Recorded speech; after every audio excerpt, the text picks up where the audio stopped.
اعوذ باللہ من الشیطان الرجیم، بسم اللہ الرحمن الرحیم۔ دوسرا صفحہ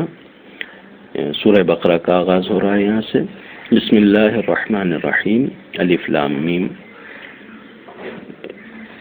الف لام میم سے سورہ بقرہ کا آغاز ہو رہا ہے۔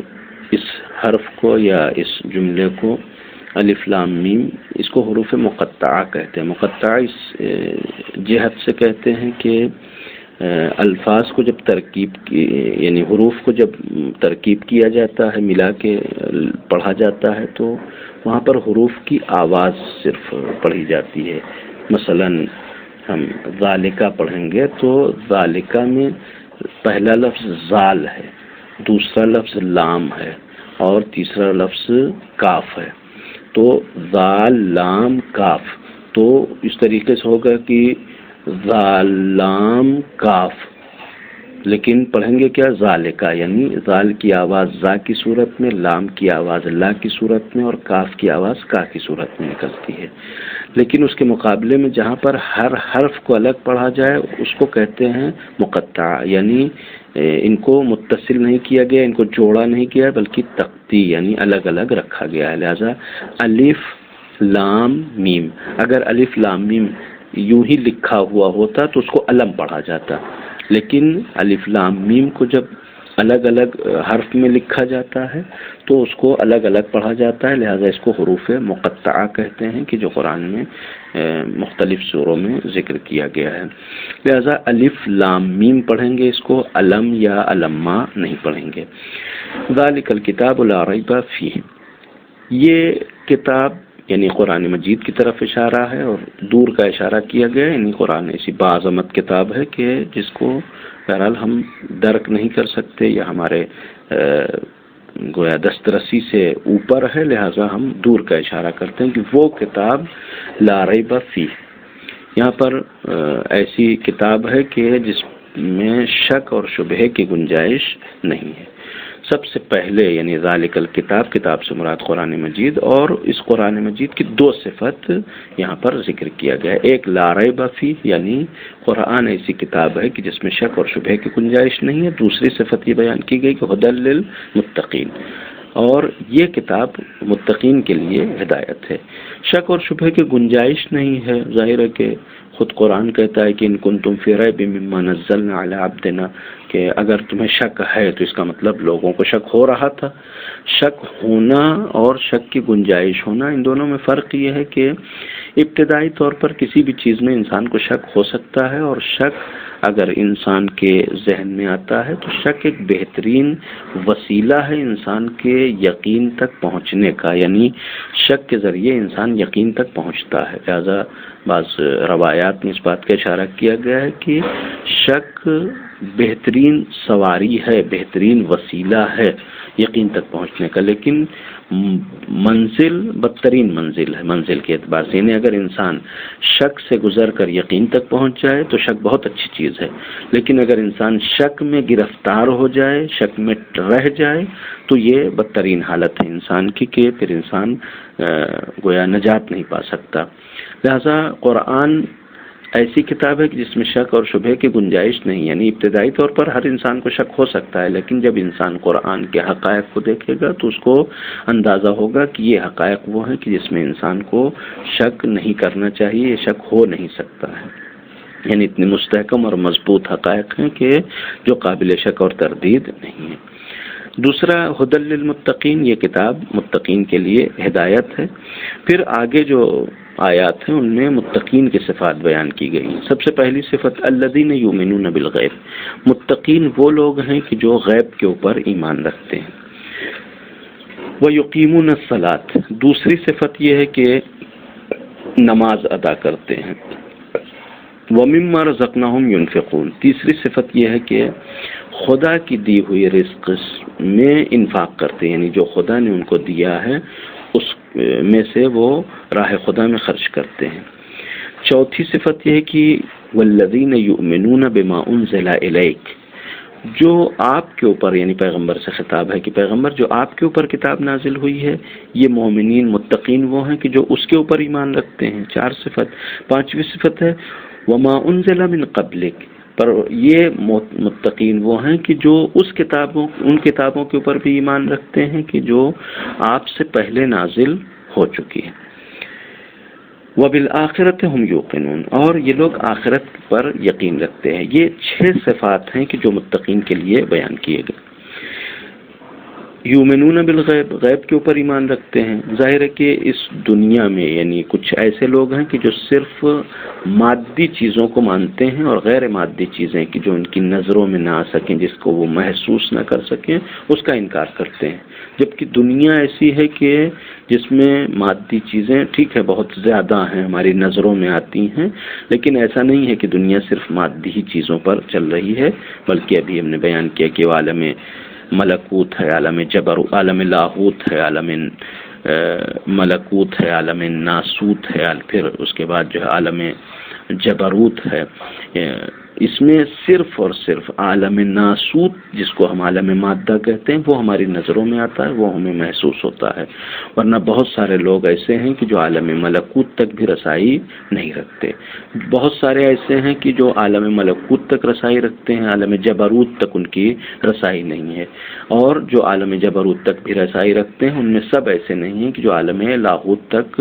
دسترسی رکھتے ہوں. کم لوگ ایسے ہیں کہ جو عالم لاہوت تک دسترسی رکھتے ہیں، جو پہچانتے ہیں. تب ظاہر ہے کہ وہ لوگ کی جو عالم ناسوت میں زندگی گزار رہے ہیں، وہ اگر یہ کہیں کہ دنیا صرف محدود ہے اسی میں، عالم ناسوت میں، یعنی یہ صرف مادی دنیا ہے، تو پھر وہ باقی عوالم کو کہ جس کی بنیاد پر یہ عالم ناسوت خلق ہوا اس کو نہیں پہچانیں گے. متقین وہ ہیں کہ جن کی دسترسی عالم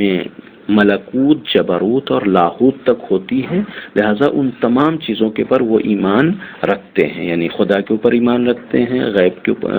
رسول کے اوپر ایمان رکھتے ہیں، اور غیب کے اوپر ایمان رکھتے ہیں. یعنی یہ وہ چیزیں کہ جو ان کی نظروں سے اوجھل ہیں، ان سب چیزوں کے اوپر وہ ایمان رکھتے ہیں. وَيُقِيمُونَ الصَّلَاةَ، اور نماز قائم کرتے ہیں. کہ صلاۃ ایک عنوان ہے، نماز ایک عنوان ہے کہ بہترین عبادت کے عنوان سے، یعنی پروردگار عالم کی عبادت کرتے ہیں. متقین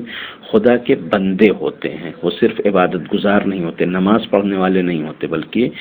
عبادت گزار اس معنی میں کہ وہ عبد ہیں، وہ خدا کے بندے ہیں، ہر جگہ خدا کے حکم کے سامنے تسلیم نظر آتے ہیں. نماز کو اس عنوان سے ذکر کیا کہ یہ بہترین عبادت ہے کہ اگر کسی کی نماز مکمل ہے، اس کا مطلب یہ بہترین بندہ ہے. وَمِمَّا رَزَقْنَاهُمْ يُنْفِقُونَ، اور خدا کی دی ہوئی رزق میں سے راہ خدا میں صرف کرتے ہیں، خرچ کرتے ہیں. انفاق ممکن ہے کہ دنیا میں بہت سارے لوگ کریں، لیکن انفاق کے ساتھ جو یہ شرط قرآن نے لگائی، اس کو بہت اہمیت حاصل ہے کہ وَمِمَّا رَزَقْنَاهُمْ، انفاق کرنے والے کو اس بات کا یقین ہونا چاہیے کہ جو ہم دے رہے ہیں وہ ہمارا نہیں ہے بلکہ خدا کا دیا ہوا ہے. اور یہی وجہ ہے کہ وہ لوگ کہ جو قرآن نے ذکر کیا کہ لا تبطلوا صدقاتکم بالمن، لوگوں کو پر احسان جتا کے اپنے صدقے کو، اپنی نیکی اور خیرات کو ضائع نہ کرو. یہی فرق ہو جاتا ہے کہ جو لوگ اس بات کا یقین رکھتے ہیں کہ یہ جو ہم نیکی کر رہے ہیں، صدقہ دے رہے ہیں، یہ خدا کی طرف سے ہے. جب خدا کی طرف سے ہے تو پھر راہ خدا میں جب دیں گے تو وہ احسان نہیں جتائیں گے کہ خدا کا مال تھا، خدا کی راہ میں دے دیا. لیکن جو لوگ ایمان نہیں رکھتے اس بات کے اوپر، جو یہ نہیں سمجھتے ہیں، یہ نہیں مانتے ہیں کہ خدا کی طرف سے ہمیں رزق ملا ہے، وہ احسان جتاتے ہیں. وہ سوچتے ہیں کہ ہم اپنا مال دے رہے ہیں تو احسان جتائیں گے. لہذا انفاق کے ساتھ ضروری ہے کہ انسان کو اس بات کا بھی یقین ہو کہ جو ہم راہ خدا میں دے رہے ہیں وہ ہمارا نہیں ہے بلکہ خدا کا دیا ہوا ہے. اور خدا کا دیا ہوا جب خدا کی راہ میں دیں گے تو کسی کے اوپر احسان نہیں کر رہے ہیں. والذین یؤمنون بما انزل الیک، قرآن جو پیغمبر کے اوپر نازل ہوا ہے اس کے اوپر بھی ایمان رکھتے ہیں. وما انزل من قبلک، اور جو پہلے بھی کتابیں آئی ہیں ان سب کے اوپر ایمان رکھتے ہیں. پہلے جو کتابیں آئی ہیں یعنی ان کی جو حقائق ہیں ان کے اوپر ایمان رکھتے ہیں. لیکن اب بعد میں آنے والوں نے تحریف کر دیا، تو ظاہر ہے کہ جو سچے مومن ہیں ان کو اس بات کا بھی علم ہے کہ وہ حقیقت کیا تھی جو پروردگار عالم کی طرف سے آئی تھی، اور وہ خرافات کی جو ان کے ماننے والوں نے اس میں بڑھا دیا ہے وہ کیا ہے. وہ خدا کی طرف سے نازل شدہ کتاب کے اوپر ایمان رکھتے ہیں جو لوگوں نے بڑھا دیا ہے، تحریف کر دیا ہے، اپنی طرف سے اضافہ کر دیا ہے، اس کے اوپر ایمان نہیں رکھتے ہیں۔ لہذا قرآن کے ساتھ ساتھ قرآن سے پہلے نازل ہونے والی کتابوں کے اوپر بھی ایمان رکھنا تقویٰ کی علامت ہے، متقین کے صفات میں سے ہے۔ وبالآخرۃ ہم یوقنون، اور چھٹی صفت، آخری صفت یہ ہے کہ یہ آخرت کے اوپر ایمان رکھتے ہیں۔ پھر اس کے بعد قرآن ایک سرٹیفکیٹ دیتا ہے کہ وہ لوگ کہ جن کے اندر یہ صفات پائے جاتے ہیں، اولئک علی ھدی من ربہم، یہی خدا کی جانب سے ہدایت پانے والے ہیں اور ہدایت کے اوپر گامزن ہیں، اولئک ھم المفلحون، اور خدا کی نظر میں یہی کامیاب ہیں۔ یعنی اگر ہم نے گزشتہ جو درس میں بیان کیا کہ اہدنا الصراط المستقیم، ہم کہتے ہیں خدا ہمیں راہ ہدایت دکھا دے، راہ ہدایت عطا کر، جب ہم خدا سے راہ ہدایت مانگتے ہیں تو اسی دوسرے صفحے میں اور اسی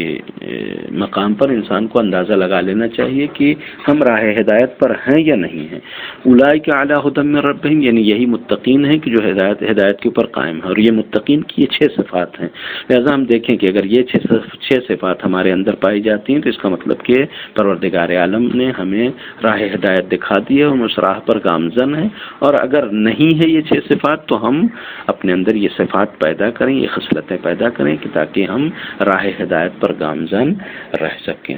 اور راہ ہدایت پر گامزن رہنے کے ساتھ ساتھ اولئک ھم المفلحون، اور خدا کی نظر میں ہم کامیاب بندے بن سکیں۔ والسلام علیکم ورحمۃ اللہ وبرکاتہ۔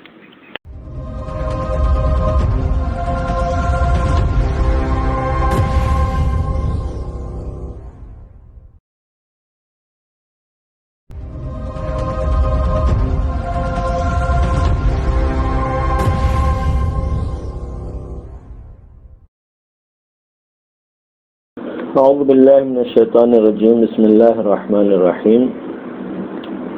صفحہ نمبر 3، اس صفحے میں سورہ بقرہ کی 6 سے 16 نمبر تک کی آیات ہیں، یعنی 11 آیتیں ہیں۔ اس سے پہلے کے صفحے میں صاحبان ایمان کے حوالے سے گفتگو ہوئی کہ جو مومن ہیں، متقی ہیں، ان کے صفات کیا ہیں۔ اس صفحے میں سب سے پہلی آیت اور دوسری آیت، پہلی اور دوسری آیت میں کافروں کے حوالے سے بیان کیا گیا ہے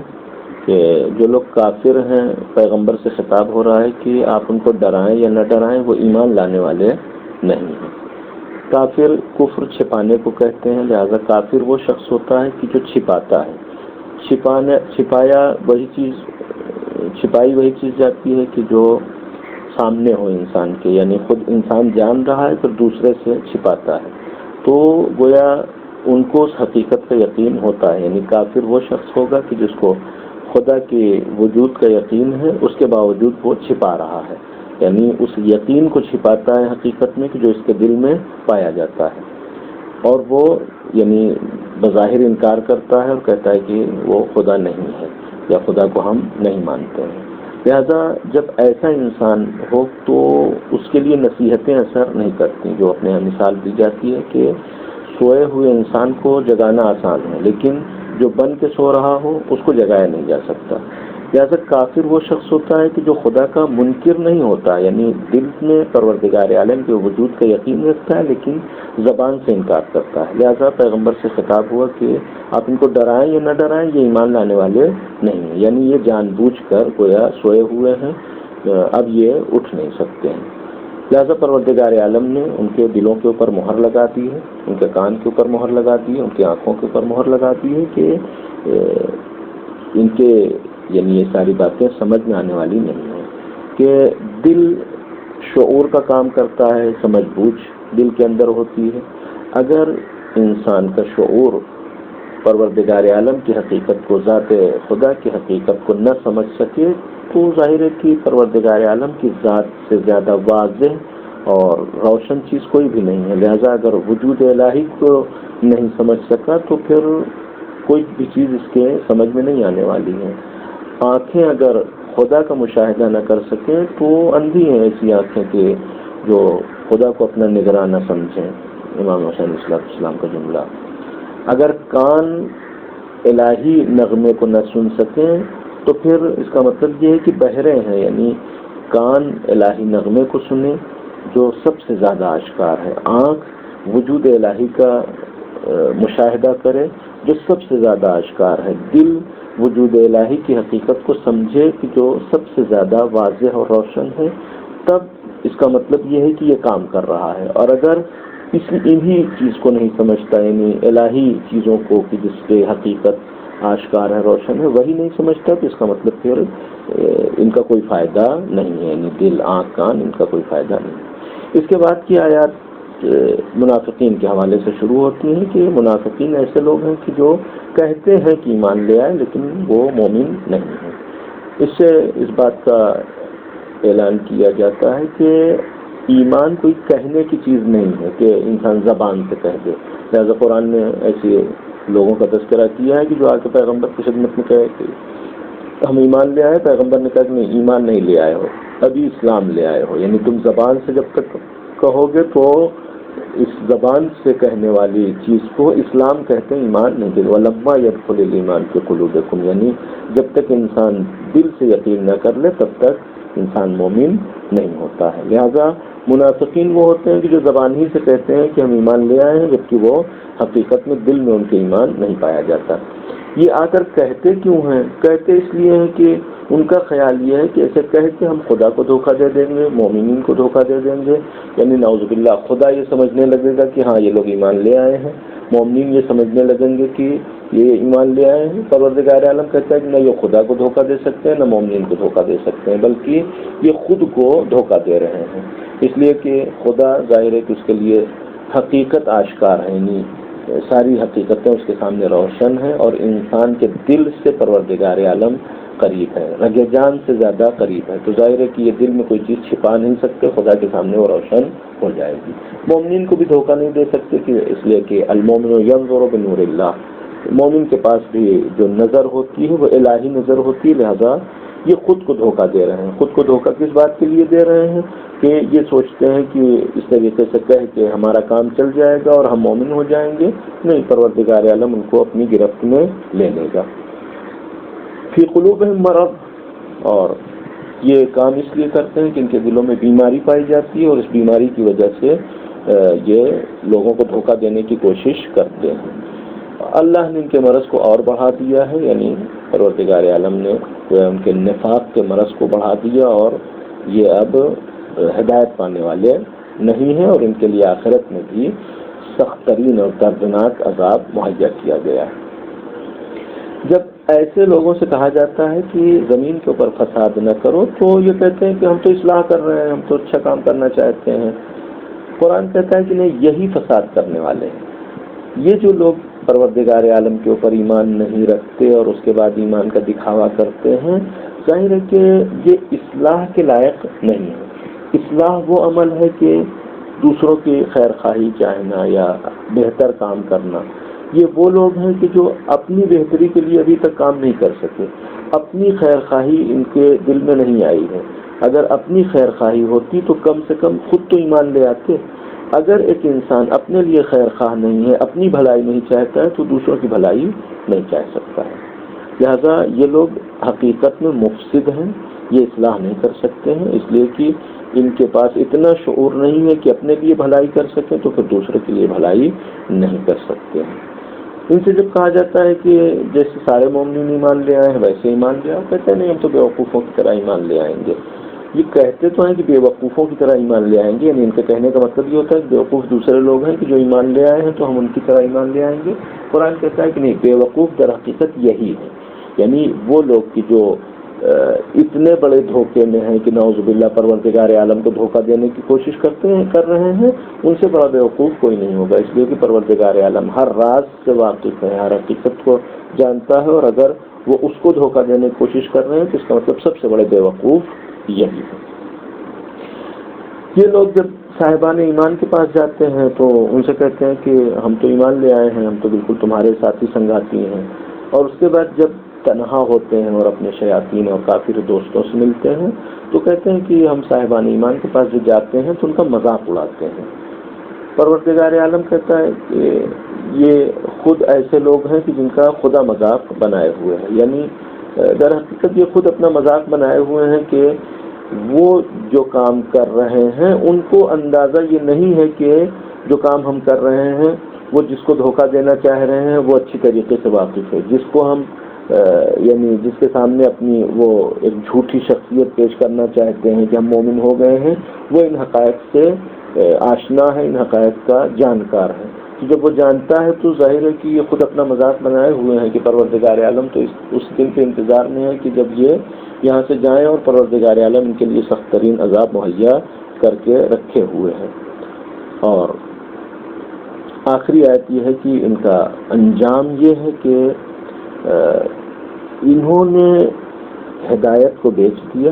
اور اس کے مقابلے میں گمراہی خریدا ہے۔ ہدایت کو بیچ کے گمراہی خریدنا یہ نہایت ہی گھاٹے کا سودا ہے، کہ ہدایت وہ چیز ہے کہ جو انسان کو دنیا میں بھی کامیاب بنا سکتی ہے اور آخرت میں بھی اس کی نجات فراہم ہو جائے گی۔ اس کے مقابلے میں گمراہی انسان کو دنیا میں بھی در بدر بھٹکاتی ہے اور آخرت میں بھی اس کے لیے کوئی آسائش، آرام، چین، سکون نہیں ہوتا ہے۔ تو ظاہر ہے کہ ایک انسان اس دنیا کا سکون اور پھر آخرت کا چین سکون سب کچھ بیچ کے اس دنیا کی بھی دربدری خریدے اور اس آخرت کی بھی جو ہلاکت انسان خریدے، تو اس سے بڑا نادان اور بے وقوف کوئی نہیں ہوگا۔ اس کے بعد کے صفحات میں بھی یہی سلسلہ جاری ہے کہ انشاءاللہ بعد میں بیان کریں گے۔ والسلام علیکم ورحمۃ اللہ وبرکاتہ۔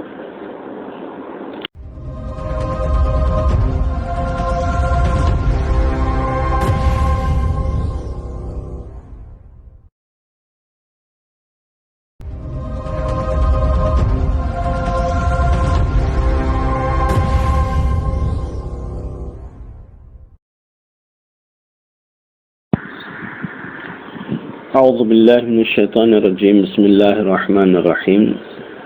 صفحہ نمبر 4۔ اس صفحے میں سورہ مبارکہ بقرہ کی 17 نمبر کی آیت سے لے کر 24 نمبر تک کی آیات ہیں۔ اس میں سب سے پہلے 4 آیتوں میں 2 مثال پروردگار عالم نے بیان کی ہے، اور یہ مثال بھی منافقین کے لیے ہے۔ پہلی مثال یہ ہے کہ منافقین ایسے ہی ہیں کہ جیسے وہ شخص کی جو رات کی تاریکی میں روشنی کرنے کے لیے، اجالا کرنے کے لیے آگ جلاتا ہے، اور اس کے بعد پروردگار عالم اس آگ کی روشنی کو ختم کر دیتا ہے۔ یعنی جب آگ جلائی جاتی ہے تو آگ میں شعلے ہوتے ہیں، شعلے میں روشنی ہوتی ہے، اور اس کے بعد پھر شعلے ختم ہو جاتے ہیں تو صرف وہ کوئلہ رہ جاتا ہے۔ آگ جلتی رہتی ہے، آگ کی گرمی برقرار رہتی ہے، لیکن آگ کی روشنی ختم ہو جاتی ہے۔ لہذا وہ آگ اس کام کی نہیں رہ جاتی کہ جس کے لیے مثلا اس نے جلایا تھا، یعنی اس نے جلایا تھا روشنی کے لیے، لیکن وہ روشنی ختم ہو گئی اس کی، اور وہ صرف اور صرف آگ رہ گئی، اس میں گرمی رہ گئی، لیکن روشنی نہیں مل سکتی۔ اس کے بعد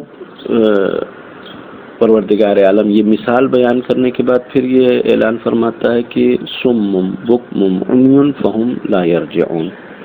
یہ بہرے ہیں، گونگے ہیں، اندھے ہیں، اور یہ پلٹنے والے نہیں ہیں۔ یعنی اتنی واضح مثال ان کے سمجھ میں آنے والی نہیں ہے۔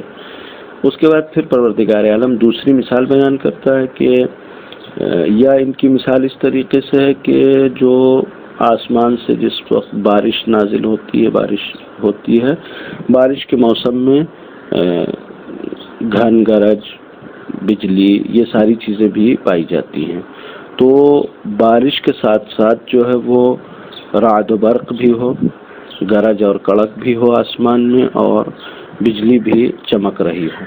تو انسان کے اوپر خوف کا ایک ایسی یعنی خوف کی ایسی حالت طاری ہوتی ہے کہ جس میں انسان ڈر کے مارے اپنے کان میں انگلی ڈال لیتا ہے تاکہ وہ کڑک بجلی کی وہ سنائی نہ پڑے۔ یعنی انسان کے وجود کو بالکل ہلا کے رکھ دیتی ہیں بجلیاں جب رات میں چمکتی ہیں، ایک خوف انسان کے اندر طاری ہو جاتا ہے۔ لہذا وہ خوف کی حالت یہ ہوتی ہے کہ انسان اپنے کان میں انگلی ڈال لے۔ اور یہ انگلی جو ڈالنا یہ موت کے ڈر سے ہے، یعنی انسان کے اوپر ایسا خوف طاری ہوتا ہے، وہ موت کا ڈر ہوتا ہے، کہیں ایسا نہ ہو کہ بجلی جو چمک رہی ہے گرے اور انسان ہلاک ہو جائے۔ اور پھر وہ انسان کرتا کیا ہے کہ جب بجلی چمکتی ہے تو انسان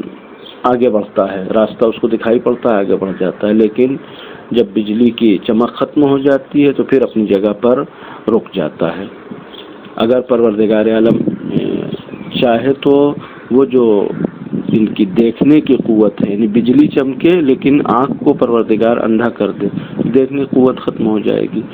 اگر پروردگار چاہے تو ان کی سننے کی قوت ختم ہو جائے گی، یعنی یہ جو گھن گرج کو سن رہے ہیں پروردگار عالم چاہے تو ان کو بہرا کر دے۔ پروردگار عالم یہ جو بجلی کی چمک سے راستہ دیکھ رہے ہیں پروردگار چاہے تو ان کو اندھا کر دے، لیکن پروردگار عالم نے ان کو گویا چھوڑ کے رکھا ہے، لیکن چھوڑ کے اس لیے نہیں رکھا ہے کہ جو چاہیں کریں، بلکہ ان کے لیے یعنی جو آخرت کا عذاب ہے وہ سخت ہوگا، اور پروردگار عالم ہر چیز کے اوپر قدرت رکھتا ہے۔ یہ دو مثالیں یہاں منافقین کے حوالے سے دی گئی ہیں کہ منافقین کی زندگی میں بھی ہو سکتا ہے کچھ خوشایند چیزیں آئیں، مثلا یہ کہ بجلی چمکتی ہے تو راستہ چلتے ہیں، یعنی کچھ دیر راستہ چلے، لیکن ایسا نہیں ہے کہ ہمیشہ راستے پہ چل سکیں گے، یعنی یہ ایک اندھے پن میں یعنی اندھیرے میں یہ آگے چل رہے ہیں، ان کو راستہ نظر نہیں آ رہا ہے، ہمیشہ ایسا ان کی زندگی میں نہیں ہوتا۔ یا جو پہلی بھی مثال وہی تھی کہ آگ جلایا انہوں نے، بس تھوڑی دیر روشنی ہوگی اور اس کے بعد پھر صرف اور صرف آگ کی حرارت رہ جائے گی، آگ کی گرمی رہ جائے گی، روشنی ختم ہو جائے گی۔ لہذا یعنی ایک انسان کی توقع یہ ہوتی ہے کہ اگر کوئی انسان برا ہے پروردگار عالم اس کو بالکل درماندہ اور بالکل فقیر مسکین بیچارہ بنا کے کیوں نہیں رکھتا؟ نہیں، بہت ساری زندگی کے چمک دمک منافقین کے ہاں بھی پائی جاتی ہے، خدا کے دشمنوں کے ہاں بھی پائی جاتی ہے، لیکن خدا کے دشمنوں کے ہاں یہ جو چمک دمک پائی جاتی ہے بس چند روزہ ہے۔ فرعونیت ہمیشہ کے لیے نہیں ہے، نمرودیت ہمیشہ کے لیے نہیں ہے، یعنی پروردگار عالم اپنے ایسے دشمنوں کو بھی مہلت دیتا ہے کہ جو بالکل مقابل میں آ کے پروردگار عالم کے سامنے آ کر مثلا خدائی کا دعویٰ کر جاتے ہیں۔ ان کی زندگی میں بھی کچھ فرصتیں ہوتی ہیں، کچھ امکانات ہوتے ہیں کہ ظاہر ہے کہ فرعون کو اتنی بڑی سلطنت ملی کہ وہ خدائی کا دعویٰ کر سکے۔ جس انسان کے پاس طاقت اور قدرت نہ ہو وہ خدائی کا دعویٰ نہیں کر سکتا۔ لہذا پروردگار عالم ایسے لوگوں کو بھی مہلت دیتا ہے، لیکن یہ مہلت ان کے لیے بہرحال یعنی اچھی نہیں ہوتی، بلکہ وہ ان کو برباد کرنے کے لیے ہوتی ہے اور ان کو عذاب کی گرفت میں لینے کے لیے ہوتی ہے۔ اس کے بعد ڈائریکٹ لوگوں سے خطاب ہے کہ یا ایھا الناس اعبدوا ربکم الذی خلقکم، اے لوگو، یا ایھا الناس، اے لوگو اپنے رب کی عبادت کرو۔ پھر اس کے بعد رب کی صفات بیان کیے۔ سب سے پہلی صفت یہ بیان کی کہ الذی خلقکم، یہ رب وہ ہے، اللہ وہ ہے کہ جس نے تمہیں پیدا کیا، والذین من قبلکم، اور جو تم سے پہلے آئے ہیں ان کو بھی اسی پروردگار عالم نے پیدا کیا ہے، یعنی تمہارا بھی خالق ہے، تم سے پہلے والوں کا بھی خالق ہے۔ یہ عبادت اس لیے کرو کہ تمہارے دل میں تقوی پیدا ہو جائے اور تم متقی بن جاؤ۔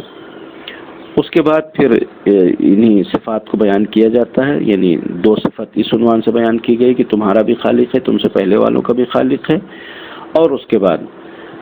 الذی جعل لکم الارض فراشا، وہی پروردگار عالم وہ ہے کہ جس نے زمین کو تمہارے لیے فرش بنایا ہے۔ زمین یقیناً قابل سکونت نہیں ہے ہر جگہ، پروردگار عالم نے زمین کو اس طریقے سے بنایا کہ انسان کے لیے قابل سکونت ہو گئی۔ آج بھی زمین کے بہت سارے حصے وہ ہیں کہ جو اتنے سرد ہیں کہ وہاں اتنے ٹھنڈے ہیں کہ وہاں پر انسان نہیں رہ سکتا۔ بہت سارے زمین کے ایسے حصے ہیں جو اتنے گرم ہیں کہ وہاں پر انسان نہیں رہ سکتا۔ لہذا اگر انسان جہاں رہ رہا ہے پروردگار عالم نے اس کو قابل سکونت بنایا ہے۔ اگر پروردگار عالم چاہے تو مثلا مکے کو بھی ویسے سرد کر دے کہ جیسے مثلا رشیا کے بعض علاقے ہیں کہ جہاں پر انسان جا نہیں سکتا، انسان سردی کی بنیاد پر وہاں رہ نہیں سکتا، تو انسان یعنی مکے والے بھی مکے میں نہیں رہ سکتے تھے. لہذا یہ پروردگار عالم کا ایک خاص انتظام ہے کہ اس نے پروردگار عالم نے زمین کو تمہارے لیے سکونت اور رہنے کی جگہ بنایا ہے. والسماء بناء، آسمان کو تمہارے لیے شامیانہ بنایا ہے. وَأَنزَلَ مِنَ السَّمَاءِ مَاءً، اور وہی پروردگار عالم وہ ہے کہ جو آسمان سے پانی گراتا ہے یا پانی نازل کرتا ہے، اور پھر فَأَخْرَجَ بِهِ مِنَ الثَّمَرَاتِ رِزْقًا، پروردگار عالم نے اسی پانی کے ذریعے زمین سے ایسے پھل پیدا کیے ہیں کہ جو تمہارے لیے رزق واقع ہوتے ہیں، جس کو تم کھاتے پیتے ہو. یعنی پروردگار عالم پانی آسمان سے نازل کرتا ہے اور پانی کے ذریعے زمین سے رزق اگاتا ہے تمہارے لیے. فلا تجعلوا للہ اندادا وانتم تعلمون، لہذا اللہ کا شریک کسی کو نہ بناؤ. یعنی پروردگار عالم کی جو صفات یہاں پر بیان کی کہ خالق بھی وہی ہے، زمین کو قابل سکونت بھی اسی نے بنایا ہے، آسمان کا شامیانہ بھی اسی نے بنا کے رکھا ہے، اسی نے آسمان سے پانی نازل کیا ہے اور وہی زمین سے رزق اگا رہا ہے یا رزق پیدا کر رہا ہے تمہارے لیے. یہ سارے کام ایک ہی پروردگار کر رہا ہے. فلا تجعلوا للہ اندادا، لہذا اس کا کوئی شریک نہ بناؤ کہ یہ سارے کام پروردگار عالم کر رہا ہے. یہاں پر ترجم جو گفتگو شروع ہوئی کہاں سے شروع ہوئی تھی؟ ایھا الناس اعبدوا ربکم، عبادت کرو اپنے رب کی. پھر اس کے بعد یہ ربوبیت کے سارے جلوے ہیں کہ ربوبیت کا ایک حصہ یہ ہے کہ اس نے پیدا کیا ہے تم کو، ایک حصہ یہ ہے کہ اس نے زمین بنایا ہے اور زمین کو تمہارے لیے قابل سکونت بنایا ہے، ایک حصہ ربوبیت کا یہ ہے کہ وہی پروردگار عالم آسمان کا شامیانہ بنانے والا ہے، ایک حصہ ربوبیت کا یہ ہے کہ وہ پانی نازل کرتا ہے، پھر رزق بناتا ہے، رزق پیدا کرتا ہے. تو یہ ساری چیزیں پروردگار عالم انجام دے رہا ہے. لہذا یہ جو تم عبادت کر رہے ہو یہ پروردگار عالم کے اوپر احسان نہیں کر رہے ہو، بلکہ اس کے احسان کا بدلہ ہے. یہ اس نے تمہارے اوپر احسان کیا ہے. لہذا عبادت کا فلسفہ ہی یہ ہے کہ یعنی ربوبیت جو ہے وہ عبادت کی وجہ ہے، عبادت کی علت ہے. خدا کی عبادت اسی لیے کرنا ہے کہ وہ رب ہے. اب آپ انہی صفات کو دیکھیں، انہی کمالات کو دیکھیں کہ مثلاً پروردگار عالم حیات کا مالک ہے، زندگی دی ہے اس نے، تو ہمیں کیسے شکریہ ادا کرنا چاہیے؟ اگر ہمیں بیماری ہو جاتی ہے اور خدا نخواستہ کوئی ایک ڈاکٹر ہمیں یہ کہہ دے کہ یہ بیماری لا علاج ہو گئی ہے، اب تم مر جاؤ گے، تم بچنے والے نہیں ہو، اور وہیں پر آ کر دوسرا ڈاکٹر ہمارا علاج کرتا ہے اور ہماری وہ زندگی کو بچا لیتا ہے، یعنی زندگی دیتا نہیں بلکہ بچا لیتا ہے، ہم کس انداز سے اس کا شکریہ ادا کرتے ہیں کہ ارے بھائی ہم آپ کے تو شکریہ ادا ہی نہیں کر سکتے، ارے ہم تو آپ کو کس زبان سے شکریہ ادا کریں اور کیسے آپ کو ہم تھینکس کہیں کہ آپ نے ہماری زندگی واپس کر دی، آپ نے ہماری ہم کو دوبارہ زندگی دے دی. یہ ڈاکٹر یہ زندگی کا مالک نہیں ہے، اس نے تمہاری زندگی صرف بچا لی ہے، تو تم اس کے لیے ایسا سمجھتے ہو یا تمہارے دل میں ایسا خیال آتا ہے کہ تم اس کے شکریہ ادا کرنے کے لائق نہیں ہو، اور وہ جو حیات کا مالک ہے جس نے زندگی دی ہے اس کا شکریہ ادا نہیں کرنا چاہیے. مثلا ایک انسان جو ہے وہ آج ایک ٹائم اگر ہم کو کھانا کھلا دیتا ہے، خاص طور سے اگر ضرورت کے وقت ہمیں کھانا کھلا دے تو ہم اس کا شکریہ ادا کرتے ہوئے نہیں تھکتے ہیں. پروردگار عالم هو الذی انزل من السماء ماء، پانی نازل کیا، پانی کے ذریعے ہمارا رزق بنا ہے. مستقل جو کچھ ہم کھا رہے ہیں وہ پروردگار عالم کی عطا ہے، خدا کا دیا ہوا ہے. تو اگر ایک ٹائم کھلانے والے کا ہم شکریہ ادا نہیں کر سکتے اور اپنی طرف سے اس طریقے سے اظہار کرتے ہیں یا اس کے سامنے اسے خاک ساری اور ذلت کا اظہار کرتے ہیں کہ نہیں بھائی تمہارا ہم احسان نہیں چکا سکتے، تمہارا احسان ہم بھول نہیں سکتے، تو پروردگار عالم جو مستقل رزق دے رہا ہے، رازق ہے، اس کو ہم کیسے بھول سکتے ہیں؟ اس کی عبادت ہم کیوں چھوڑ دیتے ہیں؟ لہذا عبادت ہم خدا کی عبادت کر کے خدا کے اوپر احسان نہیں کرتے بلکہ پروردگار عالم کا شکریہ ادا کرتے ہیں کہ اس نے یہ ساری چیزیں ہم کو دی ہیں. اس کے بعد پھر پروردگار عالم خطاب کرتا ہے ان لوگوں سے کہ جو قرآن کے سلسلے میں شک و تردید سے کام لیتے ہیں، اور یہ خطاب بھی وہ ایسے افراد سے ہے کہ جن کو کافر قرآن نے تعبیر کیا ہے، یعنی عام طور سے قرآن نے جو لوگ نہیں جانتے ان کو سمجھانے کی کوشش کی ہے، جو نہیں سمجھتے ان کو سمجھانے کی کوشش کی ہے، جو نہیں جانتے ان کو بتانے کی کوشش کی ہے، لیکن جو جان بوجھ کے انکار کرتے ہیں اور سمجھ بوجھ کے پھر بے شعوری کا اظہار کرتے ہیں، ان کے لیے قرآن اس طریقے سے چیلنج کرتا ہے کہ اگر تم کو اس بات میں شک ہے کہ جو قرآن نازل کیا ہے ہماری طرف سے نہیں ہے تو تم اس جیسا قرآن لے کے آؤ۔ اور پھر پروردگار عالم اس بات کا اعلان کرتا ہے کہ خدا کے علاوہ تمہارے جتنے بھی مددگار ہو سب کو لا سکتے ہو، یعنی خدا کے علاوہ کوئی دوسری ذات ایسی نہیں ہے کہ جو دوسرا قرآن لا سکے۔ اور پھر بہت سخت دھمکی قرآن نے دی ایسے لوگوں کو کہ ظاہر ہے کہ تم سب سمجھ رہے ہو اور اس کے باوجود نادان بن رہے ہو، تو یاد رکھو کہ نہ قرآن کا جواب لا سکو گے اور نہ تم جو ہے وہ یعنی اس قرآن جیسا کوئی دوسرا قرآن لا سکتے ہو، تو پھر یاد رکھو کہ تمہارے لیے آخرت میں دردناک عذاب مہیا کر کے رکھا گیا ہے۔ والسلام علیکم ورحمۃ اللہ وبرکاتہ۔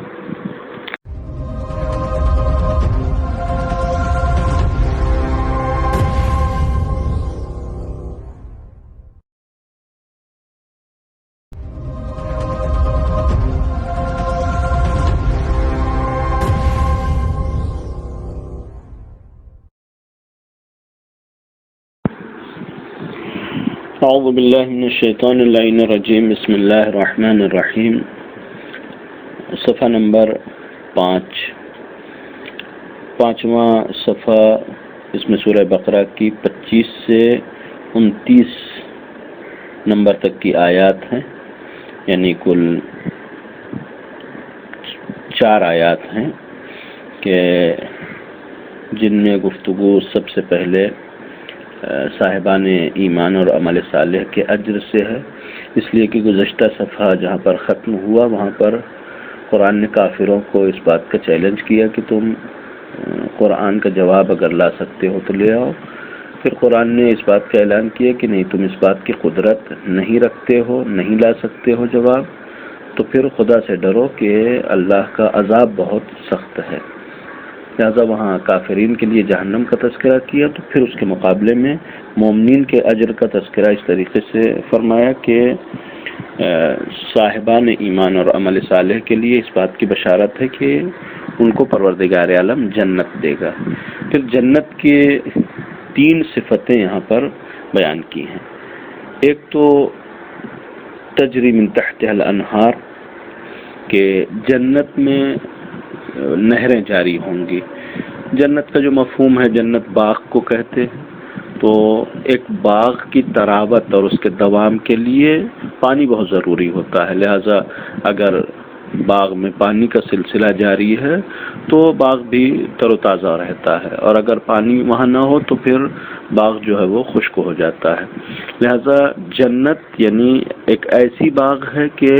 جس میں نہریں جاری ہیں۔ جب درخت کی جڑوں میں نہریں جاری ہوں، درخت کے نیچے نہریں جاری ہوں، تو درخت بھی ہرا بھرا ہوگا۔ لہذا باغات یعنی جنت کے جو باغ ہوں گے وہ بالکل ہرے بھرے ہوں گے کہ وہاں ہمیشہ نہریں جاری رہیں گی۔ دوسری صفت یہ بیان کی گئی کہ کلما رزقوا منها من ثمرۃ الرزق قالوا هذا الذي رزقنا من قبل، جب بھی جنت میں کوئی پھل کھانے کو دیا جائے گا، ان کو کوئی بھی چیز کھانے کو دی جائے گی، تو یہ لوگ کہیں گے کہ اس سے پہلے بھی ہم کو یہ مل چکا ہے۔ اس کی مختلف تفسیریں بیان کی گئی ہیں کہ یعنی جس طریقے سے مثلا دنیا میں پھل ہوتے ہیں اسی طریقے کے پھل، یعنی سیب ہوتا ہے تو وہاں پر بھی سیب ہوگا، یہاں انگور ہوتا ہے تو وہاں پر بھی انگور ہوگا، یہاں پر مثلا سنترا ہے تو وہاں پر بھی سنترا ملے گا۔ تو جب وہ دیکھیں گے تو کہیں گے کہ ہاں یہ تو ہم کھا چکے ہیں، سیب ہم مثلا دنیا میں بھی کھاتے تھے، انگور ہم دنیا میں بھی کھاتے تھے، لیکن قرآن کہتا ہے کہ یہ دنیا میں جو کھاتے تھے وہ اس کے جیسا تھا لیکن یہ نہیں تھا، یعنی اس کی کیفیت ایسی ہوگی، اس کا ٹیسٹ ایسا ہوگا کہ وہ دنیا والے سے کہیں بہتر اور بالکل الگ ہوگا۔ لہذا یعنی دیکھنے میں ایک جیسا ہوگا، وہ اتوبہ متشابہن، یعنی یہ کہیں گے کہ ہم اس کو کھا چکے ہیں، یہ قرآن کا انکار کرتا ہے کہ نہیں یہ نہیں کھایا ہے، اس کے جیسا تم نے کھایا ہے، یعنی یہ جو جنت والا پھل ہے یہ بالکل الگ ہے، اور وہ جو تم نے کھایا تھا وہ ایک الگ تھا، کہ جنت کے بہرحال جو پھلوں کی کیفیت ہے وہ بالکل الگ ہے، کہ دنیا میں جو پھل ہیں ان کو یعنی مادی اعتبار سے ہم دیکھتے ہیں تو اگر انسان کو کوئی پھل بہت پسند ہو، بہت زیادہ اس کے لیے خاص ہو، وہ بھی اگر بہت زیادہ کھانے لگے گا تو اس سے انسان کا دل اچاٹ ہو جاتا ہے، اس سے انسان کا دل جو ہے وہ بھر جاتا ہے، پھر کھانے کا دل نہیں کرتا۔ لیکن جنت کی نعمتوں کی خاصیت یہ ہے کہ ایسی کوئی کیفیت انسان کے اوپر طاری نہیں ہوگی کہ مثلا کھاتے کھاتے انسان اوب جائے، بلکہ جو بھی جنت کے رزق اور غذائیں انسان کو دی جائیں گی اس میں ہمیشہ ایک نیا ٹیسٹ، ایک نیا جو ہے وہ مزہ ہوگا، کہ جس کی بنیاد پر انسان کبھی بھی اس سے دل ملول نہیں ہوگا، کبھی بھی اس کا دل انسان کا نہیں بھرے گا۔ یہ دو صفت ہے۔ تیسری صفت یہ کہ وَلَهُمْ فِيهَا أَزْوَاجٌ مُطَهَّرَةٌ، اور اس میں جو ہے وہ انسان کے لیے ازواج، ایسی ہمسر، ایسی بیویاں کہ جو مطہر اور پاکیزہ ہیں، کہ بہرحال جنت کی نعمتوں کی خاصیت یہ ہے کہ وہاں پر انسان یعنی دنیا میں مثلا جب انسان کسی بھی نعمت سے استفادہ کرتا ہے، کوئی بھی نعمت استعمال کرتا ہے تو اس کے ساتھ ایک تکلیف بھی ہوتی ہے۔ انسان مثلا گوشت کھانا چاہتا ہے تو اس کو چبائے گا، دانت میں تکلیف ہوگی۔ جنت کی نعمتوں میں یہ خاصیت پائی جاتی ہے کہ نہیں اتنی بھی زحمت انسان کو نہیں۔ ازواج مطہرہ بہرحال ایک پاکیزہ خاتون کا سلسلہ یا پاکیزہ بیوی کا جو تصور دنیا میں پایا جاتا ہے کہ پاکیزہ کردار ہوں، اور بہرحال لیکن جنت میں ظاہر ہے کہ اس طریقے کا کوئی تصور ہی نہیں ہے کہ کوئی ایک برائی پائی جاتی ہو خدا نخواستہ وہاں پر، لہذا وہاں پر مطہر کے معنی یہ ہے کہ ایک ایسی پاکیزہ خاتون کی جس کے حوالے سے انسان کو کوئی تکلیف برداشت نہ کرنا پڑے، کہ مثلا اگر انسان یہاں دنیا میں بھی انسان کی زندگی میں ایک لذت کا باعث ہوتی ہے، ایک یعنی ایک حسن اور خوبی ہے انسان کے زندگی میں ایک بیوی کا ہونا، ازواج کا ہونا، لیکن اس کے ساتھ ساتھ بہرحال انسان کو کچھ یعنی اس کے لیے تکلیف بھی اٹھانی پڑتی ہے، مثلا کم سے کم جو ہے نان و نفقے کا خرچ برداشت کرنا، تو اس میں یہ ہوتا ہے کہ ایک طرف زندگی کی لذت بھی ہوتی ہے تو دوسری طرف ایک زحمت بھی ہوتی ہے۔ جنت کی جو خواتین ہوں گی یا جنت کی جو بیویاں ہوں گی وہاں کے ازواج میں ایسی کوئی تکلیف کی بات نہیں ہے، یعنی صرف اور صرف انسان کے لیے گویا دل خوشی کا باعث ہوں گی، انسان کے لیے کسی بھی طریقے کے رنج کا باعث نہیں ہوں گی۔ اس کے بعد درمیان میں پروردگار عالم نے اس بات کا اعلان کیا کہ قرآن شروع سے آخر تک بے شمار مثالیں ہیں، امثال قرآن، یعنی اس حوالے سے بہت سارے علماء نے مستقل کتابیں لکھی ہیں، مستقل گفتگو کی ہے قرآن کی مثالیں۔ پروردگار عالم اس بات کا اعلان کرتا ہے کہ ہم جب بیان کرتے ہیں مثال کو تو مثال بیان کرنے میں کوئی شرم کی بات نہیں ہے، بلکہ مثال صرف اور صرف ایک حقیقت کو اجاگر کرنے کے لیے ہوتی ہے، لہذا مثال میں کوئی بھی چیز پست اور مثلاً اچھی یا بری نہیں ہوتی، بلکہ مثال چاہے جتنی بھونڈی ہو، چاہے جتنی مثلاً پست ہو، اگر حقیقت کو روشن کرتی ہے تو پھر مثال میں کوئی قباحت نہیں پائی جاتی۔ جیسے مثلاً قرآن نے ایک مثال یہ دیا ہے کہ انسانوں کو خطاب کیا، کافروں کو خطاب کیا کہ دیکھو خدا کے علاوہ جن لوگوں کی تم پرستش کرتے ہو ان کے پاس ایک مچھر پیدا کرنے کی ان کے اندر جو ہے وہ حیثیت نہیں ہے، یعنی ایک مکھی اور مچھر یہ لوگ پیدا نہیں کر سکتے۔ اس کے بعد قرآن کہتا ہے کہ نہیں، اس سے بھی زیادہ بیچارے ہیں کہ اگر مکھی اور مچھر ان سے کوئی چیز چھین کے لے کے بھاگ جائے تو ان کے پاس اتنی قدرت نہیں کہ اس سے وہ واپس لے سکیں، یعنی پروردگار عالم کے علاوہ کسی کے پاس ایسی قدرت نہیں ہے، لہذا تم ایسے لوگوں کو کیوں مانتے ہو یا ایسے لوگوں کی پرستش کیوں کرتے ہو جن کے پاس اتنی بھی قدرت نہیں ہے کہ ایک مکھی اور مچھر ان کو جو ہے وہ اذیت کرے، ان کے کوئی چیز لے کے بھاگ جائے تو وہ اس سے واپس نہیں لے سکتے۔ اب ظاہر ہے کہ قرآن جب کسی کی پستی کی مثال دینا چاہتا ہے تو اب اس سے پست کیا ہوگا، لہذا قرآن نے یہ مثال دیا ہے کہ دیکھو یہ مکھی بھی نہیں پیدا کر سکتے، مچھر بھی نہیں پیدا کر سکتے۔ اگر اس کی جگہ مثلا قرآن کی مثال دے کہ بھائی جن لوگوں کو تم پرستش کرتے ہو، جن کو تم مانتے ہو، یہ شیر نہیں پیدا کر سکتے، اور اگر شیر ان سے کوئی چیز چھین کے لے کے بھاگ جائے تو یہ شیر سے واپس نہیں لے سکتے، تو آدمی کہے گا کہ ہاں شیر سے واپس نہیں لے سکتے، شیر نہیں پیدا کر سکتے، لیکن ہاں مکھی پیدا کر سکتے ہیں۔ نہیں، وہاں پر جو مثال دی جا رہی ہے وہ یہ کہ یہ بالکل بے چارے ہیں، ان کے پاس کوئی قدرت نہیں ہے، تو اب ظاہر ہے کہ اس سے بہتر مثال نہیں ہوگی کہ قرآن نے مکھی اور مچھر جیسی مثال دی کہ نہیں، اس کی بھی حیثیت ان کی نہیں ہے۔ لہذا مثالیں حقیقت کو بیان کرنے کے لیے ہوتی ہیں، مثال میں کوئی بھی قباحت نہیں ہوتی، مثال چھوٹی بڑی نہیں ہوتی۔ اس کے بعد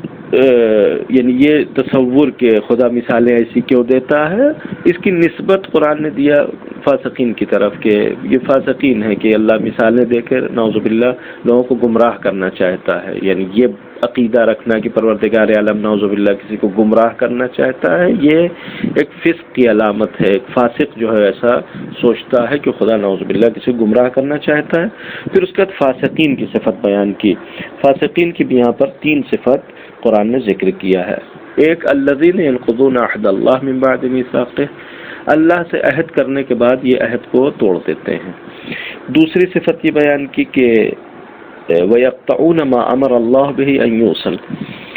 کہ اللہ نے جن چیزوں کو جوڑنے کا حکم دیا ہے یہ اس کو توڑتے ہیں۔ تیسری صفت فاسقین کے وَيُفْسِدُونَ فِي الْأَرْضِ، تیسری صفت یہ ہے کہ لوگ زمین میں فساد پیدا کرتے ہیں۔ اور اس کے بعد پھر قرآن نے ان کا انجام بیان کیا کہ یہ در حقیقت گھاٹے میں ہیں اور خسارے میں ہیں۔ پہلی صفت جو بیان کی کہ ینقضون عہد اللہ، اللہ کے عہد کو توڑتے ہیں۔ عہد الہی ایک انسان ممکن ہے کہ نہیں ہم نے تو کبھی عہد نہیں کیا اللہ سے۔ عہد الہی سے مراد وہی انسان کی فطرت ہے جو پاکیزہ ہے، یعنی ابتدائی طور پر پاکیزہ ہوتی ہے اور دھیرے دھیرے مثلا اس میں ایک لوث، ایک گندگی، ایک خباثت پیدا ہوتی ہے، اور ممکن ہے کہ پھر انسان ایسی حالت میں زندگی گزارے کہ انسان بالکل کلی طور پر فراموش کر جائے، بھول جائے کہ اللہ سے کوئی عہد کیا تھا۔ یعنی ابتدائی طور پر یہی چیز ہے کہ بہت ساری چیزیں انسان کے اندر پائی جاتی ہیں، مثلا بچے سے جھوٹ بولوانا چاہیں تو بچے کو برا لگتا ہے، یعنی جھوٹ بولنے کے لیے تیار نہیں ہوتا، لیکن دھیرے دھیرے اس کو ہم جھوٹ بلوا کے عادی بنا دیتے ہیں تو جھوٹا بن جاتا ہے، یا مثلا اس کے ساتھ ایسا ہم رویہ اختیار کرتے ہیں کہ وہ جھوٹ کا سہارا لینا بہتر سمجھتا ہے، سچ کے اظہار سے وہ ڈرتا ہے، تو یہ جھوٹا بن جاتا ہے۔ یہی مراد ہے، یہی فطرت مراد ہے اس عہد سے کہ گویا پروردگار عالم سے یہ عہد کر کے آیا تھا کہ ہم جھوٹ نہیں بولیں گے، ہم سچ بولیں گے، لیکن اس دنیا میں آنے کے بعد سماج نے یا مثلا کسی نے اس کی اس فطرت کو ڈائیورٹ کر دیا، موڑ دیا، برائی کی طرف چلی جاتی ہے۔ لہذا بہرحال ہر انسان کی گردن پر اللہ کا عہد پایا جاتا ہے اور عہد کو نہیں توڑنا چاہیے۔ دوسرا، پروردگار عالم نے جن سے جوڑنے کا حکم دیا ہے اس کو توڑتے ہیں۔ ایک صلہ رحم اور قطع رحم کا تصور رشتہ داری اور عزیزوں میں پایا جاتا ہے کہ جو انسان کا رشتہ ہے اس رشتے نبھانے کو صلہ رحم کہتے ہیں، اس کے مقابلے میں رشتے کو نہ نبھانے کو قطع رحم کہتے ہیں۔ تو ایک تصور وہ ہے، لیکن یہاں پر عام معنی ہے کہ پروردگار عالم نے جن سے بھی رابطہ رکھنے کے لیے کہا ہے ان سے رابطہ توڑنا یہ فسق کی علامت ہے، جس میں سے ایک انبیاء اولیاء الہی علیہ السلام ہے کہ پروردگار عالم نے ان سے رابطہ رکھنے کے لیے کہا ہے۔ اب اگر کوئی انسان کسی بھی بہانے سے ان سے رابطہ توڑتا ہے، یہی ایک سلسلہ جو ہمارے یہاں بعض مسلمانوں کے یہاں پایا جاتا ہے کہ مثلا اہل بیت علیہ السلام سے توسل اور ان سے رشتہ قائم رکھنے کو وہ شرک سمجھتے ہیں کہ یہ پروردگار عالم کی راہ میں مثلا شرک ہو جائے گا، حائل ہوتے ہیں، یا خدا کی راہ میں کسی کو وسیلہ نہیں بنانا چاہتے۔ وہ اسی بنیاد پر ہے کہ پروردگار عالم نے ان کو وسیلہ بنایا ہے، ان کے لیے ان سے رابطہ رکھنے کے لیے کہا ہے، تو اب جب رابطہ رکھنے کے لیے کہا ہے تو رابطہ توڑنا کسی بھی بہانے سے ایک شیطانی حرکت ہوگی، ایک فاسقانہ عمل ہوگا، یہ کوئی مومن کا عمل نہیں ہو سکتا ہے۔ پھر اس کے بعد قرآن نے اس آخری 28ویں آیت میں کہا کہ تم خدا کا انکار نہیں کر سکتے ہو، خدا کا انکار کرنے کے لیے تمہارے پاس کیا دلیل ہے، جبکہ خدا کی قدرت تمہارے سامنے ہے کہ خدا نے تمہیں ایسے موجودات سے زندہ کیا کہ جن میں حیات نہیں پائی جاتی تھی، یعنی مردہ تھے، مردہ سے زندہ کیا،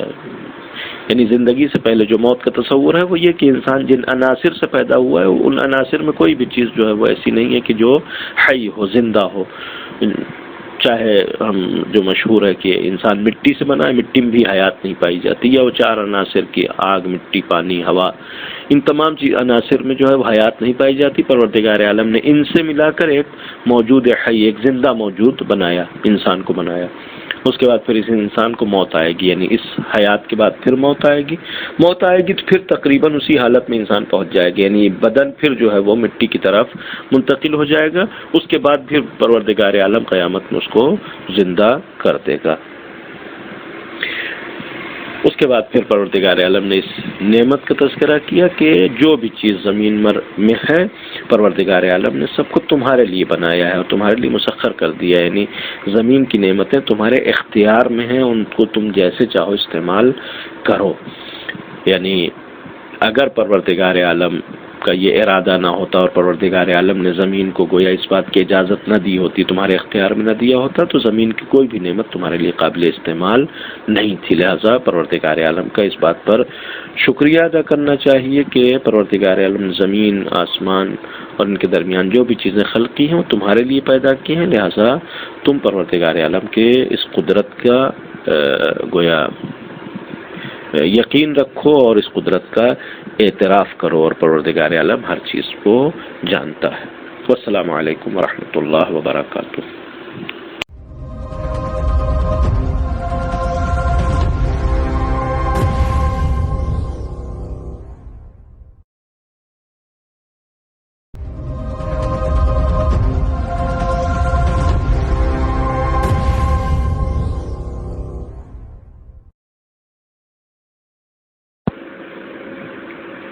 اعوذ باللہ من الشیطان اللعین الرجیم، بسم اللہ الرحمن الرحیم۔ صفحہ نمبر 6۔ اس صفحے میں 30 سے 37 نمبر تک کی آیات موجود ہیں، اور ان 8 کی 8 آیات میں جناب آدم علیہ السلام کے خلقت کی داستان کو پروردگار عالم نے بیان کیا ہے۔ خلقت سے پہلے کا مرحلہ اعلان کا ہے کہ پروردگار عالم نے فرشتوں کے درمیان اعلان کیا کہ ہم زمین کے اوپر ایک جانشین، ایک خلیفہ اپنا بنانے والے ہیں، اور اس کے بعد فرشتوں سے پروردگار عالم کی گفتگو کا ذکر ہے کہ فرشتوں نے پروردگار عالم سے استفسار کیا، پوچھا، دریافت کیا کہ اس مخلوق کی کیفیت کیا ہوگی، اور پھر پروردگار عالم نے فرشتوں کو قانع کیا، اور اس کے بعد پھر جناب آدم کی خلقت اور جس وقت جناب آدم کے اس پتلے میں روح پھونکی گئی اس داستان کو نقل کیا، اور اس کے بعد جناب آدم کے جنت میں جانا اور جنت سے باہر آنا۔ سب سے پہلے تو پروردگار عالم نے فرشتوں کے درمیان اس بات کا اعلان کیا کہ ہم زمین کے اوپر ایک جانشین بنانے والے ہیں، خلیفہ بنانے والے ہیں۔ فرشتوں نے ایک اندیشے کا اظہار کیا، ایک اس بات کا اظہار کیا کہ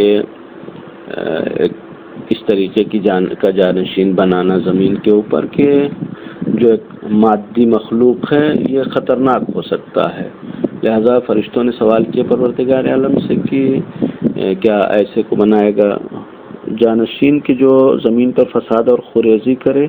کس حوالے سے بہت سارے احتمالات بیان کیے گئے ہیں کہ فرشتوں کو کہاں سے معلوم تھا، کہ جو جواب بعض مفسرین نے دیا ہے وہ یہ ہے کہ فرشتوں کی یہی سے معلوم ہو گیا تھا کہ جو بھی مادی مخلوق ہوگی، مادہ چونکہ محدود ہوتا ہے، لہذا جو مادی مخلوق ہوگی وہ اپنی جگہ پر محدود ہوگی، اور جب سب کے اختیارات محدود ہوں تو پھر ایک دوسرے سے آپس میں تنازع ہوگا اپنی حد کو لے کر، یعنی ذاتی طور پر تو وہ محدود ہے اور اس کے بعد پھر دوسرا بھی محدود ہے، لیکن ایک کوشش یہ جاری رہے گی کہ ایک دوسرے کے حد میں داخل ہونے کی کوشش کرے گا، جس کو حد سے تجاوز کرنا یا حد سے نکلنا کہتے ہیں، اور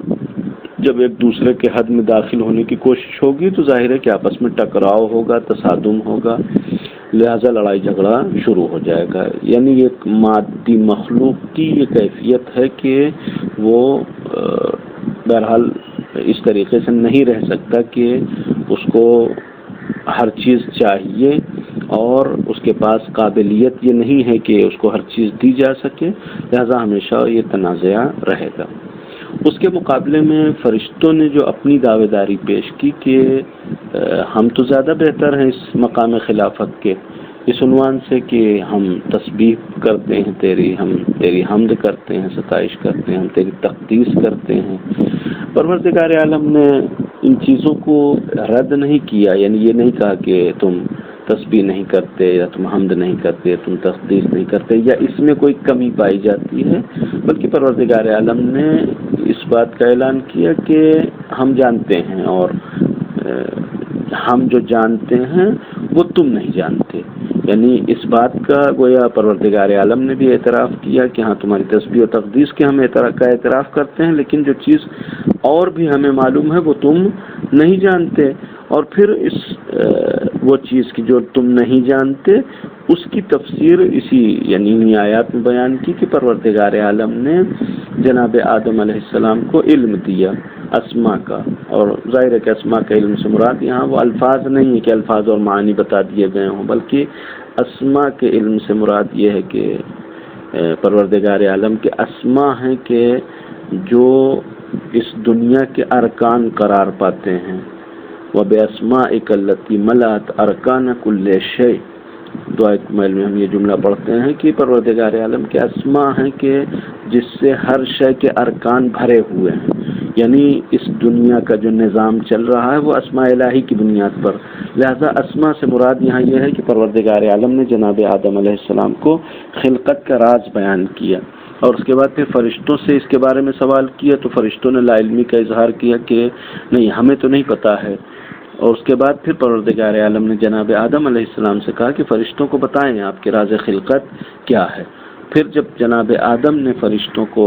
راز خلقت بتایا تو فرشتوں نے اس بات کا اعتراف کیا کہ ہاں پروردگار، ہم یعنی گویا مان گئے کہ جو چیز جناب آدم کو تو نے عطا کی ہے وہ ہمارے پاس نہیں ہے، لہذا پروردگار عالم نے پھر اس بات کا اعلان کیا کہ ہم زمین اور آسمان کے غیب کو جانتے ہیں، اور ظاہر اور باطن، تمہارے ظاہر اور باطن سب کو جانتے ہیں، لہذا ہمارے علم کے سامنے تم اپنے علم کا اظہار نہ کرو۔ یہاں پر پروردگار عالم نے یعنی جو گویا اس داستان میں یہ نقل کیا کہ فرشتوں کی تسبیح و تقدیس اپنی جگہ پر، لیکن یہ تسبیح و تقدیس صرف اس بات کا سبب نہیں بن سکتی کہ کسی کو مقام خلافت الہی دیا جا سکے، بلکہ مقام خلافت الہی کے لیے ضروری ہے کہ علم ہو۔ اب یہاں پر تسبیح و تقدیس اور علم ایک دوسرے کے مقابلے میں نہیں ہے، بلکہ تسبیح و تقدیس کا جو درجہ ہے وہ علم سے کمتر ہے اور علم اس سے برتر ہے، یعنی جہاں علم ہوگا وہاں تسبیح و تقدیس اور حمد الہی سب کچھ ہوگی، لیکن ضروری نہیں ہے کہ جہاں تسبیح و تقدیس ہو وہاں علم بھی ہو، لہذا بہت سارے لوگ تسبیح و تقدیس کرنے والے ہوتے ہیں، پروردگار عالم کی حمد کرنے والے ہوتے ہیں، لیکن علم نہیں رکھتے، لیکن حقیقت میں حمد کا حق تو وہی ادا کر سکتا ہے کہ جس کے پاس علم ہو، جس کو راز خلقت معلوم ہے وہ بہتر طریقے سے حمد الہی کرے گا، وہ پروردگار عالم کی جب تعریف کرے گا تو ظاہر ہے کہ وہ تعریف اس کمال کے مقابلے میں ہوگی کہ جس کمال کا اس کو علم ہے، اور جب علم ہی نہ ہو تو پھر ہم الحمد جب کہیں گے تو ہم کس چیز کی تعریف کر رہے ہیں؟ یعنی جس کمال کا ہمیں جو ہے وہ اندازہ بھی نہیں ہے، ہم اس کمال کی تعریف کر رہے ہیں، اور یہ تعریف ظاہر ہے کہ اس تعریف کی جیسے نہیں ہو سکتی کہ جو علم اور معرفت کے ساتھ بیان کی جائے یا حمد کی جائے۔ اس کے بعد پروردگار عالم نے ملائکہ کو حکم دیا کہ جناب آدم کے پتلے میں جب جان پھونکی جائے تو تم لوگ سجدے میں چلے جانا۔ تمام ملائکہ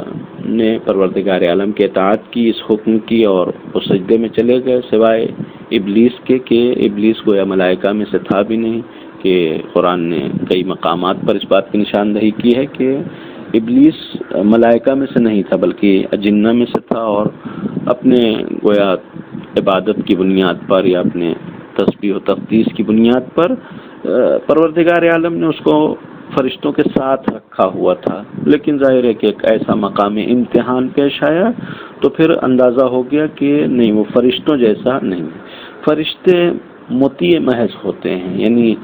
صرف اور صرف پروردگار عالم کی اطاعت میں مصروف ہوتے ہیں، ان کے اندر خدا کی معصیت کا خیال بھی نہیں آتا۔ لیکن شیطنت وہ چیز ہے کہ مثلا شیطان کو شیطان اس لیے کہتے ہیں کہ اس کی وہ صفت گویا مخفی تھی، چھپی ہوئی تھی، اور اس نے اپنی شیطنت کو ظاہر کر دیا جناب آدم کے اس مسئلے میں، کہ سجدہ نہ کر کے اس بات کا اظہار کر دیا کہ نہیں، ہمارے اندر اطاعت نہیں پائی جاتی۔ اطاعت کا جذبہ اگر ہوتا ہے تو پھر انسان صرف اور صرف نماز روزہ نہیں کرتا، بلکہ وہ یہ دیکھتا ہے کہ خدا کا حکم کیا ہے، اس حکم کے سامنے سر جھکانے کی کوشش کرتا ہے۔ کہ شیطان جو تھا وہ نماز تو اس نے پڑھی ہے، روزہ تو رکھا، مثلا سجدہ تو کیا، لیکن یہ نماز، یہ روزہ، یہ سجدہ، یہ اطاعت کی بنیاد پر نہیں تھا، یعنی گویا دل پروردگار عالم کے حکم کے سامنے نہیں جھکتا تھا، پیشانی بہت جھکتی تھی، لیکن جب دل کے جھکنے کا مرحلہ آیا تو شیطان صف ملائکہ سے باہر ہو گیا یا دور ہٹ گیا، تاکہ یعنی دنیا نے یہ پہچان لیا کہ شیطان کے اندر وہ جو مادہ اطاعت ہے وہ نہیں پایا جاتا۔ اس کے بعد اب شیطان اور جناب آدم کی دشمنی کا مرحلہ شروع ہوتا ہے، کہ یہاں پر قرآن نے جو داستان نقل کی ہے وہ یہ کہ پروردگار عالم نے جناب آدم اور جناب حوا سے کہا کہ آپ جائیں اس جنت میں رہیں، اور جنت میں رہنے کے بعد پھر ایک خاص درخت سے منع کیا کہ اس درخت کے قریب نہیں جائیں۔ اس کے بعد پھر پروردگار عالم نے اس بات کا یعنی اعلان کیا، اور کہ اس درمیان شیطان نے آ کے جناب آدم اور جناب حوا علیہ السلام کو بہکایا، اور اس کی بنیاد پر انہوں نے اس درخت کا جو پھل تھا وہ کھا لیا، اور پروردگار عالم نے پھر جناب آدم اور جناب حوا کو یہ حکم دیا کہ آپ زمین پر تشریف لے جائیں، اور اس کے بعد پھر وہیں پر آپ کو مستقل رہنا ہے۔ جب جناب آدم اور جناب حوا کو یہ اندازہ ہوا کہ پروردگار عالم کی مخالفت ہم سے سرزد ہو گئی ہے، تو جناب آدم نے توبہ کیا۔ یہ داستان جناب آدم یعنی شخص حضرت آدم علیہ السلام کی یہاں پر بیان کی گئی ہے، لیکن حقیقت میں یہ داستان حضرت آدم علیہ السلام ہی نہیں ہے، بلکہ یہ داستان آدمیت ہے۔ داستان آدمیت اس معاملے میں ہے کہ تمام انسانوں کی داستان یہی ہے۔ پروردگار عالم نے انسان کے لیے جو چیزیں مہیا کر رکھی ہیں، جو نعمتیں پروردگار عالم نے انسان کے لیے فراہم کی ہیں، وہ بے شمار ہیں۔ ان بے شمار نعمتوں کے ساتھ پروردگار عالم نے انسان کے امتحان کے لیے کچھ چیزیں محدودیت ایجاد کی ہے، کچھ ریسٹریکشن رکھے ہیں انسان کی زندگی میں، کہ جس سے انسان کو پرہیز کرنا ہے۔ اور اگر انسان اندازہ لگائے، حساب لگائے، تو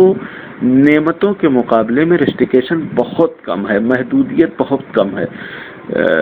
زمین پر مثلا کہا گیا کہ سخر لکم ما فی الارض جمیعا، زمین پر جتنی چیزیں وہ سب تمہارے لیے مسخر کر دی گئی ہیں۔ اس کے بعد کہا کہ کچھ چیزیں ایسی ہیں کہ جو پروردگار عالم نے تمہارے لیے حرام قرار دیا ہے۔ اگر مثلا حلال غذاؤں کے مقابلے میں حرام غذاؤں کو دیکھا جائے تو نہایت کم ہے، حرام غذا کم ہے، حلال غذا زیادہ ہے۔ مثلا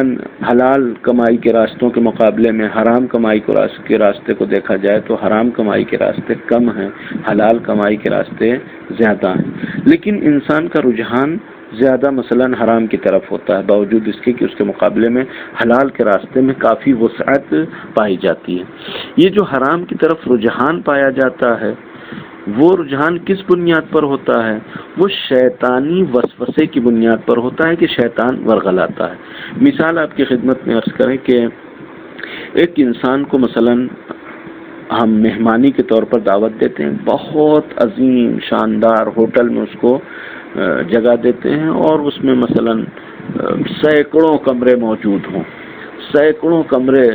اس کے لیے اس کے اختیار میں ہیں، اس کو چابی دے دی جائے ہر کمرے کی کہ بھائی آپ کو جس کمرے میں رہنا ہو رہ لیں۔ ظاہر ہے کہ اکیلا انسان ہے تو ایک ہی کمرے میں رہے گا، رہتے رہتے مثلاً تھک جائے گا، اور اس کے بعد ہم کہیں کہ ایک کونے میں مثلاً لکھا رہے کہ وہ 440 وولٹ ہے اور یہاں پر خطرہ ہے، مثلاً جو پاور کے حوالے سے وہ کمرہ بنایا جاتا ہے جہاں لائٹ وغیرہ کا انتظام کیا جاتا ہے، وہاں پر ہم ڈینجر لکھتے ہیں اور اس کے بعد یہ منع کرتے ہیں کہ بھائی یہاں نہ جائیں۔ اب شیطان آ کے جو کام کرتا ہے وہ یہ کہ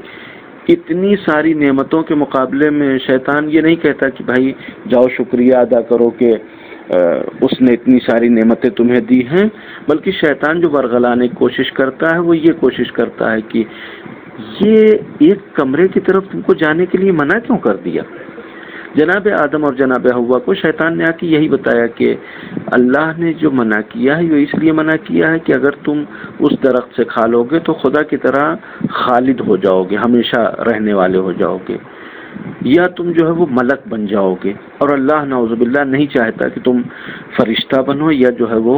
خالد اور ابدی مخلوق بن جاؤ، لہذا پروردگار عالم نے منع کیا ہے۔ لہذا شیطان انسان کو یہی سمجھاتا ہے کہ دیکھو جو ہے وہ تو سب کچھ ہے، لیکن یہ جو کمرے سے منع کیا ہے کچھ نہ کچھ اس میں ہے، خاص طور سے کوئی خاص چیز ہے، اس لیے منع کیا ہے۔ لہذا انسان کے اندر یہ بار بار مثلاً ایک خواہش پیدا ہونے لگتی ہے کہ نہیں کوئی راز تو ضرور ہے، لہذا اسی میں جانا ہے، یعنی ہزاروں کمرے اس کے لیے رکھے گئے ہیں کہ جہاں چاہو رہو، لیکن ایک کمرے کو منع کیا گیا، وہ ہزار کمرے سے استفادہ کرنے کی نہیں سوچتا، ہزار کمرے کو استعمال کرنے کی نہیں سوچتا، بلکہ جس کمرے کو منع کیا گیا اس کے پیچھے پڑا رہتا ہے کہ اس میں پتہ لگائیں کہ کیا ہے۔ اور یہ جو پتہ لگانے کی ایک کیوریسی جو انسان کے اندر پیدا ہوتی ہے، یہ شیطانی خیال اور شیطانی وسوسہ ہوتا ہے کہ شیطان نے جناب آدم اور جناب حوا کو یہی وہ کیا کہ نعمتیں جو ہیں اس کے حوالے سے کوئی وہ نہیں تذکرہ، بلکہ سیدھے آ کے یہ کہ جو منع کیا ہے وہ اسی وجہ سے منع کیا ہے کہ تم ایک ابدی مخلوق بن جاؤ گے، ایک ملک بن جاؤ گے، اور خدا نعوذ باللہ یہ نہیں چاہتا۔ اور اس کے بعد پھر جناب آدم نے گویا وہ درخت کا پھل کھا لیا، پھل کھاتے ہی پروردگار عالم نے جناب آدم کو وہاں سے رخصت کر دیا، اور اس کے بعد پھر جناب آدم اس زمین پر آ گئے، اس احساس کے ساتھ کہ جناب آدم نے یہ محسوس کیا کہ جناب آدم علیہ السلام نے خدا کی مخالفت کی ہے۔ اب جب مخالفت ہو گئی تو جناب آدم خاموش نہیں بیٹھے، بلکہ فوراً بارگاہ الہی میں توبہ کیا۔ لہذا یہ داستان آدم نہیں بلکہ داستان آدمیت ہے کہ انسان ایسی مخلوق ہے کہ جس کے لیے پروردگار عالم نے ساری چیزیں مسخر کر کے رکھی ہیں، ساری چیزیں اسی کے لیے بنائی ہیں، ہاں کچھ محدودیت ایجاد کی ہے، لیکن جب محدودیت ایجاد کی ہے تو پروردگار عالم نے اس میں مصلحت رکھی ہے۔ لہذا انسان اگر نعمت الہی میں مشغول رہے تو اس کا شکرانہ ادا کرتے کرتے انسان کی زندگی گزر جائے گی۔ جو چیزیں منع کیا ہے اس کے بارے میں سوچنے کا بھی وقت نہیں آئے گا، لیکن انسان زیادہ ادھر سوچنے لگتا ہے شیطانی وسوسے کی بنیاد پر۔ لیکن ہاں اگر انسان نے شیطانی وسوسے کی بنیاد پر ادھر سوچا یا ادھر کوئی مخالفت کر دیا تو وہ مایوس نہ ہو کہ ٹھیک ہے مخالفت ہو گئی، اب شیطان نے بہکا دیا تو کیا کرنا ہے؟ فتاب علیہ، فوراً توبہ کی طرف رجوع کرنا ہے۔ لہٰذا یہ داستان آدمیت ہے کہ انسان کی زندگی میں نعمتیں ہیں،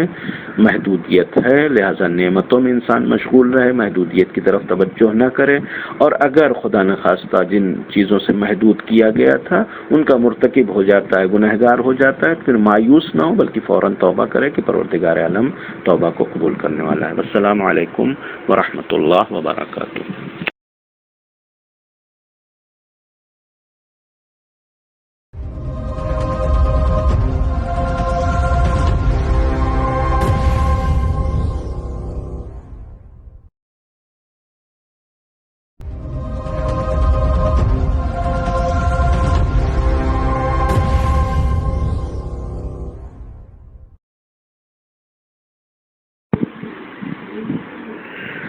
اعوذ باللہ من الشیطان اللعین الرجیم، بسم اللہ الرحمن الرحیم، صفحہ نمبر 7۔ اس صفحے میں مجموعی طور پر 38 نمبر سے 48 نمبر تک کی آیات ہیں سورہ بقرہ کی، یعنی کل 11 آیتیں اس صفحے میں موجود ہیں، جس میں سے پہلی 2 آیتیں مربوط ہیں گزشتہ داستان سے، جناب آدم و حوا علیہ السلام کی داستان سے مربوط ہیں کہ پروردگار عالم نے جب جناب آدم علیہ السلام کی توبہ قبول کر لی تو جناب آدم علیہ السلام سے کہا کہ اب تم لوگ زمین پہ جاؤ، اور وہاں پر جانے کے بعد پروردگار عالم نے یہ حکم دیا کہ زمین پہ جانے کے بعد وہاں تمہارے لیے جو حجت ہوگی اسی کی بنیاد پر تمہارا فیصلہ کیا جائے گا، تمہارا انجام معین کیا جائے گا، کہ جو بھی ہدایت ہماری طرف سے آئے گی، جو ہماری ہدایت کے اوپر عمل کرے گا، یعنی جو ہم حجت بھیجیں گے اور جو اس کے اوپر عمل کرے گا اس کے لیے جنت ہے یا اجر ہے، اور اس کے لیے کوئی خوف اور حزن نہیں، اس کو کوئی غم پچھتاوا نہیں ہے، یعنی آخرت میں اس کو ڈرنے کی ضرورت نہیں ہے۔ لیکن جو لوگ ہماری حجتوں کا انکار کریں گے، جو کافر ہو جائیں گے اور ہماری نشانیوں کو جھٹلائیں گے، وہ جہنمی ہیں اور ہمیشہ جہنم میں رہیں گے۔ یعنی دنیا میں آنے کے بعد انسانوں کا فیصلہ عمل کی بنیاد پر ہوگا کہ پروردگار عالم کے جو فرامین کے اوپر، جو اس کے احکام کے اوپر عمل کرے گا اس کے لیے کوئی خوف اور حزن نہیں ہے، اور جو لوگ اس کا انکار کریں گے ان کے لیے عذاب جہنم اور دائمی عذاب ہے، ہمیشہ جہنم میں رہنے والے ہیں۔ اس کے بعد سلسلہ شروع ہوتا ہے بنی اسرائیل کے احکام کا، کہ یہاں پر بنی اسرائیل سے خطاب کیا اور تقریباً 4 آیات میں 12 حکم پروردگار عالم نے بنی اسرائیل کو دیے ہیں۔ بنی اسرائیل یہودیوں کو کہا جاتا ہے، یہودی اور عیسائیوں کو کہا جاتا ہے، اور بنی اسرائیل یعنی اسرائیل کے اولاد، اسرائیل کے فرزند۔ اسرائیل جناب یعقوب علیہ السلام کا لقب ہے۔ جناب یعقوب کے وہ 12 بیٹے تھے کہ جن کو قرآن نے جن کی داستان کو نقل کیا ہے۔ جناب یعقوب جناب اسحاق کے فرزند تھے، اور جناب اسحاق جناب ابراہیم علیہ السلام کے فرزند تھے۔ جناب یعقوب کو اسرائیل کیوں کہتے ہیں، اس کے حوالے سے یہودیوں نے ایک جھوٹی داستان گڑھی ہے کہ اسرائیل یعنی مظفر اور کامیاب، کہ جس کو فتح حاصل ہو اس کو اسرائیل کہتے ہیں، اور نعوذ باللہ ایک داستان یہ گڑھی گئی ہے کہ جناب یعقوب علیہ السلام نے پروردگار عالم سے کشتی لڑی اور جناب یعقوب نے نعوذ باللہ پروردگار کو شکست دے دی اور جناب یعقوب کامیاب ہو گئے، اس لیے ان کا اس لقب اسرائیل ہے، جبکہ یہ داستان سرے سے غلط ہے اور جھوٹی ہے، اور بہرحال یعنی پروردگار عالم کی قدرت اور اس کی عظمت کے سامنے کسی بندے کو یہ تاب نہیں ہے کسی بندے میں کہ نعوذ باللہ وہ کسی بھی جہت سے پروردگار عالم کو شکست دے سکے۔ بندہ ناچار اور مجبور ہے پروردگار عالم کی قدرت کے مقابلے میں، مقہور ہے پروردگار عالم کی سلطنت اور قدرت کے مقابلے میں۔ حقیقت میں اسرائیل کے معنی بندہ خدا، خدا کا بندہ، یعنی حقیقی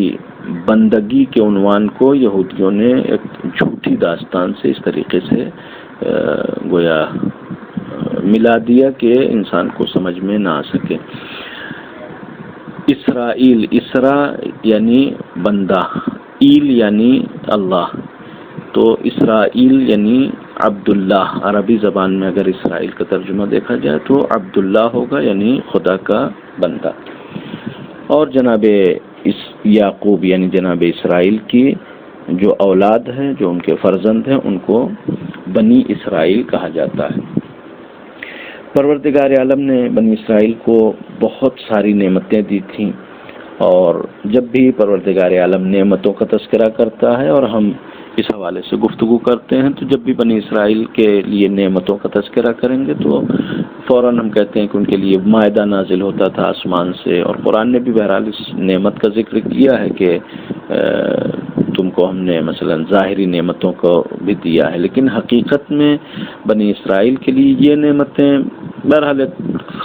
خاص سلسلہ یہ تھا کہ ڈائریکٹ آسمان سے دسترخوان نازل ہو جاتا تھا، تو ہم سمجھتے ہیں کہ وہ ایک خاص نعمت تھی، اور اس کے مقابلے مثلا ہم کو یہ نہیں دی گئی۔ نہیں، ہمارے لیے بھی پروردگار عالم نے جو کھانے پینے کا انتظام کیا ہے وہ انتظام وہی ہے،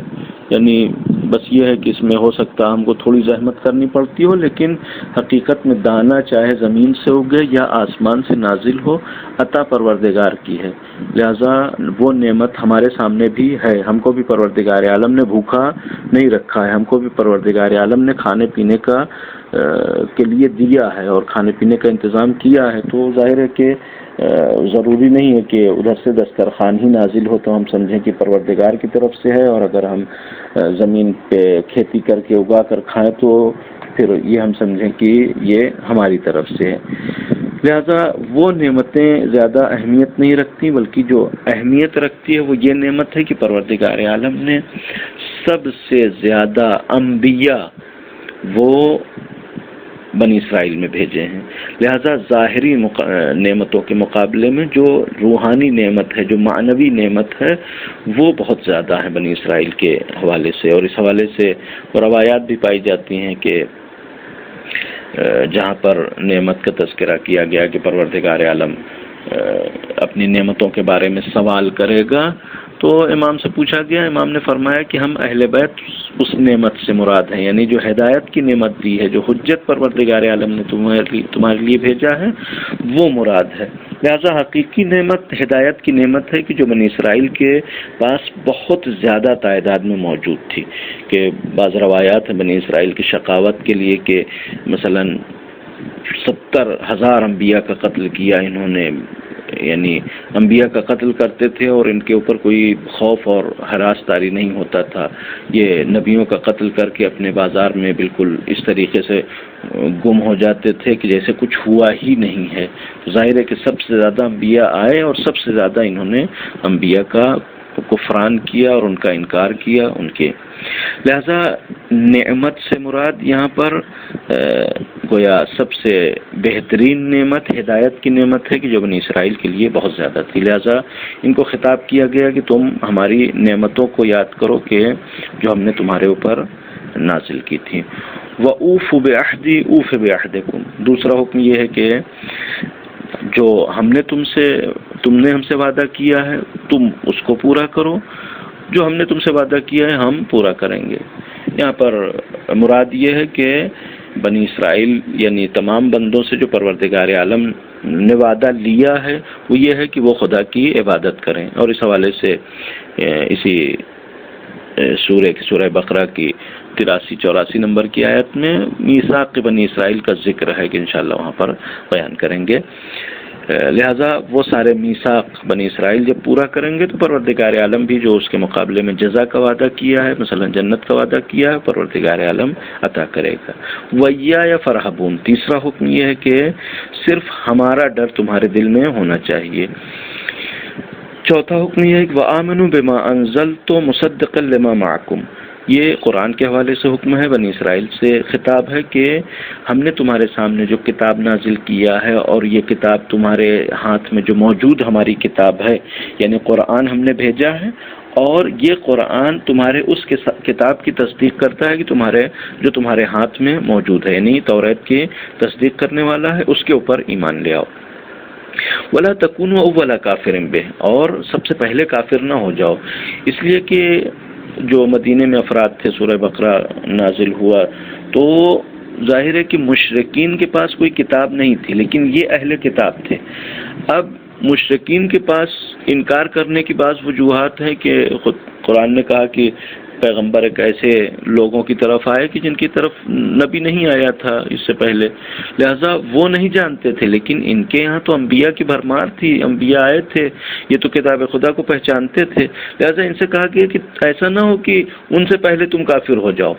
یعنی تمہارے پاس کفر کی کوئی وجہ نہیں، تمہارے پاس کوئی انکار کی وجہ نہیں، لہذا تم کافر نہ ہونا۔ یہ چوتھا حکم، وَلَا تَشْتَرُوا بِآيَاتِي ثَمَنًا قَلِيلًا، اور ہماری آیات اور ہماری نشانیوں کو، ہماری کتاب کو کم قیمت پر نہ بیچو۔ مراد یہ ہے کہ بہرحال تم دنیا کے لیے یہ ہماری ہدایت اور جو آخرت کے حوالے سے جو تمہارے لیے ہدایتیں آئی ہیں ان کا سودا نہیں کرو۔ وَإِيَّايَ فَاتَّقُونِ، اور تم ہم سے ڈرو، یعنی صرف اور صرف ہمارا تقوی رکھو کہ دوسرے سے ڈرنے کی ضرورت نہیں۔ وَلَا تَلْبِسُوا الْحَقَّ بِالْبَاطِلِ، اور حق اور باطل کو ملاؤ نہیں، کہ بہت ساری چیزیں وہ ہیں کہ جو تم جانتے ہو کہ باطل ہیں، اور ان کو ان چیزوں سے نہیں ملاؤ کہ جو تمہارے درمیان حق ہیں یا جن کے بارے میں تمہیں یقین ہے۔ وَأَقِيمُوا الصَّلَاةَ، نماز ادا کرو، وَآتُوا الزَّكَاةَ، زکوٰۃ ادا کرو، وَارْكَعُوا مَعَ الرَّاكِعِينَ، اور رکوع کرنے والوں کے ساتھ رہو۔ اس کے بعد پھر یہ ایک خطاب عام ہے، یعنی پہلا خطاب بنی اسرائیل سے تھا، اور اس کے بعد پھر یہ خطاب عام ہے کہ أَتَأْمُرُونَ النَّاسَ بِالْبِرِّ وَتَنْسَوْنَ أَنفُسَكُمْ، تم دوسروں کو نیکی کا حکم دیتے ہو اور اس کے بعد خود بھول جاتے ہو، یعنی یہ بنی اسرائیل نے بھی کیا، اور دوسرا بھی اگر کوئی کرے گا تو یہی مذمت ہے کہ جو قرآن نے یہاں پر کی ہے۔ وَأَنْتُمْ تَتْلُونَ الْكِتَابَ أَفَلَا تَعْقِلُونَ، تم کتاب کی تلاوت کرتے ہو اور اس کے بعد بھی تمہارے سمجھ میں نہیں آتا، یعنی تم کو ایسا نہیں لگتا کہ تمہیں جن چیزوں کا حکم دوسروں کو دے رہے ہو وہ خود زیادہ عمل کرنا چاہیے، اس لیے کہ دوسروں کو جب انسان نیکی کا حکم دیتا ہے تو گویا اس کی بھلائی چاہتا ہے۔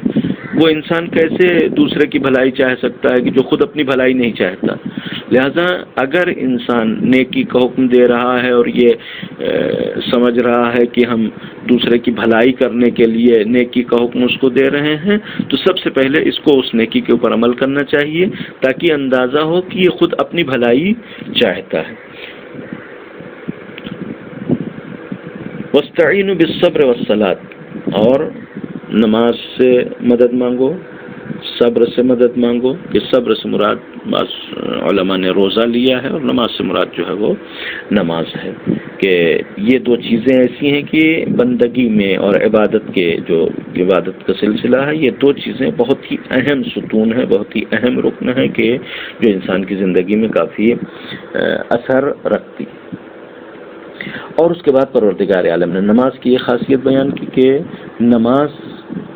خاشعین کے علاوہ باقی لوگوں کے لیے بہت سخت ہے۔ یہ ایک سلسلہ ہے ہمارے ہاں، جب نماز کے حوالے سے گفتگو ہوتی ہے تو مثلا ہم کہتے ہیں کہ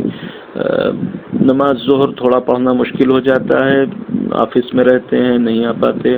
پھر نماز مغرب ہم پڑھ لیتے ہیں، ہمیشہ نماز مغرب اول وقت جا کر مسجد میں پڑھ لیتے ہیں۔ صبح میں اب دن بھر کے کام سے تھکے رہتے ہیں اس لیے نہیں اٹھ پاتے، یعنی مثلا ظہر میں مصروفیت زیادہ اس لیے نہیں پڑھ پاتے، صبح میں تھکے رہتے ہیں اس لیے نہیں اٹھ پاتے، مغرب کی نماز تھوڑا آسان رہتی ہے اس لیے پڑھ لیتے ہیں۔ قرآن کہتا ہے کہ یہ نماز سخت ہے، یعنی ہر انسان نہیں پڑھ سکتا، آسان اسی کے لیے ہوگی کہ جو خاشع ہے، یعنی پروردگار عالم کی عظمت کا جسے احساس ہے، اس کے لیے صبح اٹھنا، ظہر میں مثلا کام سے اٹھ کے آنا، نماز پڑھنا اور مغرب تینوں برابر ہیں، یعنی جس کے دل میں خوف خدا پایا جاتا ہے، جس کے دل میں عظمت الہی کا احساس پایا جاتا ہے، اس کے لیے کوئی بھی چیز خدا کی ذات سے زیادہ اہمیت نہیں رکھتی۔ لہذا جیسے ہی اس کو یہ خیال آئے گا کہ ہم کو خدا کی بندگی کرنا ہے، وہ اس کی نیند خود بخود جو ہے وہ اڑ جائے گی، وہ اپنے کام کو خود بخود بھی فراموش کر جائے گا، فوراً اٹھ کے سب سے پہلے خدا کو یاد کرے گا۔ لہذا اگر خشوع پایا جاتا ہے تو نماز آسان ہے، اور اگر خشوع نہیں پایا جاتا تو بہرحال نماز بہت مشکل چیز ہے، یعنی انسان پھر نماز پڑھنا اس کے لیے کافی سخت ہوتا ہے اور سنگین ہوتا ہے۔ خاشعین کی یہاں پر صفت یہ بیان کی کہ خاشعین وہ لوگ ہیں کہ جو پروردگار عالم سے ملاقات کی امید رکھتے ہیں اور ان کا اس بات پر یقین ہے کہ وہ خدا کی طرف پلٹ کر جانے والے ہیں. یعنی اگر یہ دو عقیدہ انسان کے ذہن میں پایا جاتا ہے کہ ہم کو خدا سے ملنا ہے، اب خدا سے ملنا ہے تو ظاہر ہے کہ انسان کوشش یہ کرے گا کہ ایسی حالت میں ملے خدا سے جا کر کہ پروردگار عالم راضی ہو، ورنہ غضبناک انداز میں خدا سے کوئی انسان ملنے کی کوشش نہیں کرتا بلکہ فرار کرتا ہے. یہودیوں کو اسی بات کے لیے خطاب کیا گیا کہ تم اگر خدا سے دوستی کا دعویٰ کرتے ہو تو موت کی تمنا کرو، یعنی موت سے تم جا کے خدا سے ملاقات کر لو گے. اس کے بعد قرآن کہتا ہے کہ نہیں، ان کے اعمال برے ہیں اس لیے کبھی خدا سے ملاقات کی تمنا نہیں کریں گے. لہذا جن لوگوں کے دل میں اس بات کا احساس ہے کہ وہ خدا سے ملاقات کرنے والے ہیں اور خدا کی طرف پلٹ کے جانے والے ہیں، وہ خاشع ہیں، وہ عظمت الہی کا احساس رکھتے ہیں. اس کے بعد پھر بنی اسرائیل سے پھر یہ دوسرا خطاب شروع ہوتا ہے کہ ہماری نعمتوں کو یاد کرو کہ ہم نے تمہیں عالمین کے اوپر فضیلت دیا تھا، یعنی تمہاری اس قوم کو ہم نے تمام عالمین پر برتری دی تھی، فضیلت دی تھی، خاص طور سے اسی نعمت ہدایت کے ذریعے. اور قیامت سے ڈرتے رہو کہ قیامت کے صفات جو بیان کیے گئے یہاں کہ قیامت وہ دن ہے کہ لا تجزی نفس عن نفس شیئا، کہ کوئی بھی انسان کسی انسان کے کام آنے والا نہیں ہے. ولا يقبل منها شفاعت، کسی بھی انسان کی شفاعت اور سفارش قبول نہیں کی جائے گی. ولا يؤخذ منها عدل، کسی کا بدلہ دوسرے سے نہیں لیا جائے گا، یعنی ایک کی جگہ دوسرے کو رکھ دیا جائے. ولا هم ينصرون، اور کسی کی مدد نہیں کی جائے گی. یہ ظاہر ہے کہ بنی اسرائیل سے خطاب ہے اور عام لوگوں سے گویا خطاب ہے کہ جو انبیاء مرسلین نہیں، ورنہ ایسا نہیں ہے کہ شفاعت قبول نہیں کی جائے گی یا کوئی مددگار نہیں ہوگا. حقیقت میں انبیاء اپنی امتوں کے مددگار ہوں گے، اولیاء جو ہے صالحین کے مددگار ہوں گے کہ جس کا تذکرہ قرآن میں پایا جاتا ہے. لہذا یہ شفاعت کے انکار کے حوالے سے یہ آیت نہیں ہے، بلکہ انبیاء علیہ السلام کی شفاعت ان کے امت کے حق میں اور صالحین کے حق میں بہرحال قابل قبول ہے، اور پروردگار عالم نے اس کا حکم بھی اعلان بھی کیا ہے. والسلام علیکم ورحمۃ اللہ وبرکاتہ.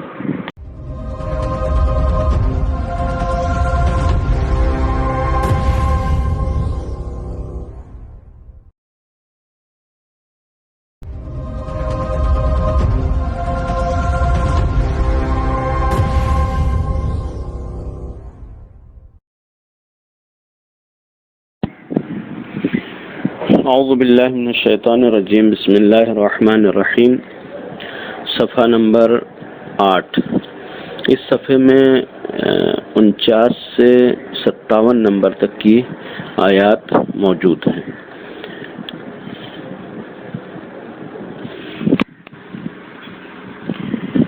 یہ 9 آیات سب کے سب بنی اسرائیل کے اوپر پروردگار عالم نے جو احسانات کیے ہیں ان کا تذکرہ ہے، اور بنی اسرائیل کو یہ تذکرہ ان کے سامنے کیا گیا ہے تاکہ یاد دلایا جائے کہ پروردگار عالم نے ان کے ساتھ کس طریقے سے احسان کیا. یعنی 47 نمبر کی آیت جو گزشتہ صفحے کے آخر میں تھی، یا بنی اسرائیل اذکروا نعمتی التی انعمت علیکم، بنی اسرائیل تم ہماری نعمتوں کو یاد کرو. لہذا اس ایک ایک نعمت کا تذکرہ پروردگار عالم نے یہاں پر ذکر کیا. پہلی جو 2 آیات ہیں 49 اور 50 نمبر کی آیت، اس میں بنی اسرائیل کے اوپر جو فرعون کی طرف سے ظلم ہو رہا تھا اس کا ذکر کیا گیا ہے، اور پھر بنی اسرائیل سے نجات کی داستان کو ذکر کیا گیا ہے کہ بنی اسرائیل فرعون کے چنگل میں اس طریقے سے گرفتار تھے کہ فرعون ان کو اپنا غلام بنائے ہوئے تھا، ان کو اسیر کیے ہوئے تھا، اور ان کے پاس کسی بھی طریقے سے قدرت اور طاقت نہیں تھی. کہ جو ظلم کا انداز تھا فرعون نے جو اختیار کیا تھا وہ یہ کہ ان کے جو بچے ہوتے تھے، جو مرد ہوتے تھے ان کو قتل کر دیتے، یعنی لڑکا جو ہوتا تھا اس کو قتل کر دیتا تھا اور لڑکیوں کو وہ زندہ رکھتا تھا. اگرچہ بعض لوگوں کا خیال یہ ہے کہ یہ داستان بچوں کے قتل کرنے کی جناب موسیٰ علیہ السلام کے ولادت کے خوف سے تھا، لیکن حقیقت میں یہ صرف اور صرف جناب موسیٰ علیہ السلام کی ولادت کا خوف نہیں تھا، بلکہ فرعون مستقل طور پر ان کے اوپر اپنا قبضہ جمائے رکھنے کے لیے یہ کام کیا کرتا تھا کہ اگر مرد زیادہ ہو جائیں گے تو مردوں کے اندر قوت ہوگی اور وہ فرعون کے خلاف اٹھ کھڑے ہوں گے. لہٰذا وہ یہ کام کرتا تھا کہ مردوں کو قتل کر دیتا تھا، عورتوں کو زیادہ سے زیادہ اسیر بنا کر رکھتا تھا، یعنی عورتوں کو وہ زندہ چھوڑ دیتا تھا. مرد کی تعداد بہت ہی کم چھوڑتا تھا کہ بس وہ زاد و ولد کے لیے باقی رہیں اور یہ نسل ان کی باقی رہے تاکہ اس نسل کے اوپر فرعون کا قبضہ جاری رہے. لہذا ایک یعنی بیلنس برقرار کرنے کے لیے یہ کام کیا کرتا تھا. لیکن پروردگار عالم نے اس طریقے سے احسان کیا کہ ان کو فرعون کے چنگل سے نجات دیا. جناب موسیٰ علیہ السلام ان کو لے کے دریا کی طرف چلے کہ جب دریا کے کنارے پہنچے تو وہ دریا میں نہ کوئی پل تھا اور نہ کوئی گویا اور راستہ تھا. لہذا انہوں نے یہ کہنا شروع کر دیا کہ جناب موسیٰ سے کہ تم نے ہمیں لا کے یہاں پر پھنسا دیا کہ پیچھے فرعون کا لشکر آ رہا ہے اور آگے دریا ہے. اب ہم دریا میں جائیں گے تو غرق ہو جائیں گے، فرعون کا لشکر آ کے ہم کو پکڑ لے گا تو بھی ہماری ہلاکت ہے. لیکن پروردگار عالم نے ان کے اوپر یہ احسان کیا کہ جناب موسیٰ علیہ السلام کو حکم دیا کہ اپنا عصا دریا کے اوپر مارو، اور جناب موسیٰ نے اپنا عصا دریا کے اوپر مارا تو ان کے لیے راستہ بن گیا اور یہ لوگ وہاں سے گزر گئے. جب یہ لوگ گزر رہے تھے، یہ درمیان میں پہنچے تھے، تب تک فرعون کا لشکر بھی آ گیا. لہذا جو راستہ بنی اسرائیل کے لیے بنایا گیا تھا وہ راستہ فرعون کے لیے بھی گویا راستہ بن گیا. لہذا یہ لوگ ابھی باہر نہیں نکلے تھے، فرعون کا لشکر بھی اس راستے کے اوپر وارد ہو گیا. پھر ان کے اندر یہ خوف پیدا ہوا کہ پھر لشکر آ جائے گا، پہنچ جائے گا. لیکن پروردگار عالم نے یہ انتظام کیا کہ ادھر جناب موسیٰ کے ساتھ جو بنی اسرائیل تھے ان کا آخری آدمی راستے سے پار ہوا، دریا سے پار ہوا، اور ادھر فرعون کے لشکر کا آخری آدمی دریا میں داخل ہوا. اور جب فرعون کا لشکر مکمل طور پر اس راستے پر آ گیا کہ جو دریا کے اندر جناب موسیٰ علیہ السلام کے عصا مارنے کی وجہ سے بنا تھا، اس راستے کے اوپر فرعون آیا اور پروردگار عالم نے وہ راستہ ختم کر دیا اور سب کے سب وہیں پر غرق ہو گئے. اور یہ بات انہوں نے دیکھی تھی، یعنی بنی اسرائیل اپنی آنکھوں سے دیکھ رہے تھے فرعون کے غرق ہونے کو، کہ پروردگار عالم نے احسان کے طور پر یہ واقعہ یاد دلایا. اس کے بعد کی آیات میں اس واقعے کا ذکر کیا کہ جب جناب موسیٰ علیہ السلام کو توریت دینے کے لیے پروردگار عالم نے 40 دن کے لیے کوہ طور پر بلایا، اور جناب موسیٰ علیہ السلام وہاں پر گئے. اور جناب موسیٰ علیہ السلام کے جانے کے بعد یہاں پر قوم والے جو ہے وہ سامری کے چکر میں، سامری نے ایک گائے کا بچہ سونے کا گائے کا بچہ بنایا، گائے کے بچے کی شکل بنا کے، اور اس کے اندر کچھ آواز پیدا کر دی، اور یہ لوگ سب گویا اس کے چکر میں گرفتار ہو گئے اور اس گائے کے بچے کی پرستش کرنے لگے. پروردگار عالم نے اس واقعے کو یاد دلایا اور اس کے بعد پھر اس احسان کا ذکر کیا کہ تم نے اتنا برا کام کیا کہ گویا شرک اختیار کیا، لیکن اس کے باوجود پروردگار عالم نے اس لیے معاف کر دیا کہ شاید تم پروردگار عالم کا شکر ادا کرو، کہ گویا یہ یاد دلانا اس لیے ہے کہ تم نے ادا نہیں کیا شکر. اس کے بعد 53 نمبر کی آیت میں اس واقعے کا ذکر کیا کہ پروردگار عالم نے جناب موسیٰ علیہ السلام کو توریت دیا کہ جو حق اور باطل کے درمیان بہترین فیصلہ کرنے والی تھی، بہترین فرق پیدا کرنے والی تھی. اور جناب موسیٰ علیہ السلام نے ان کو بنی اسرائیل کو جو توبہ کا حکم دیا اس گوسالہ پرستی کی بنیاد پر جو انہوں نے شرک اختیار کیا تھا، اس کا توبہ بھی پروردگار عالم نے آسان نہیں رکھا تھا، لیکن پھر بھی معاف کیا. یعنی ایسا نہیں کہ توبہ قبول نہیں کی، لیکن ہاں توبہ کا جو راستہ تھا وہ بہت سخت تھا. توبہ کا راستہ یہ تھا کہ جناب موسیٰ علیہ السلام نے حکم دیا کہ جو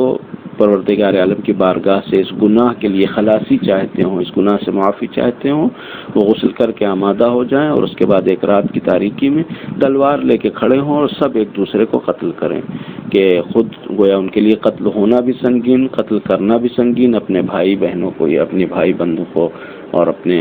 لوگوں کو اس طریقے سے قتل کرنا نہایت سخت کام ہے. لیکن پروردگار عالم نے گویا اس سخت کام کا حکم دیا تاکہ وہ جو گناہ انہوں نے کیا تھا، اور یقیناً عظیم گناہ تھا کہ شرک اختیار کرنا، اور وہ بھی پروردگار عالم کی اتنی ساری نشانیاں دیکھنے کے بعد یہ ظاہر ہے کہ بہت سنگین گناہ تھا، لیکن پروردگار عالم نے ان کو ان کے لیے راستہ رکھا کہ ان کی توبہ قبول کی۔ اس کے بعد پھر یعنی جناب موسیٰ علیہ السلام کے پاس ان لوگوں کی ایک عجیب درخواست آئی۔ یہ بھی بنی اسرائیل کے ایک عجیب واقعات میں سے ہے کہ پروردگار عالم کو دیکھنے کی انہوں نے خواہش ظاہر کی۔ جناب موسیٰ علیہ السلام سے کہا کہ ہم خدا کو دیکھنا چاہتے ہیں۔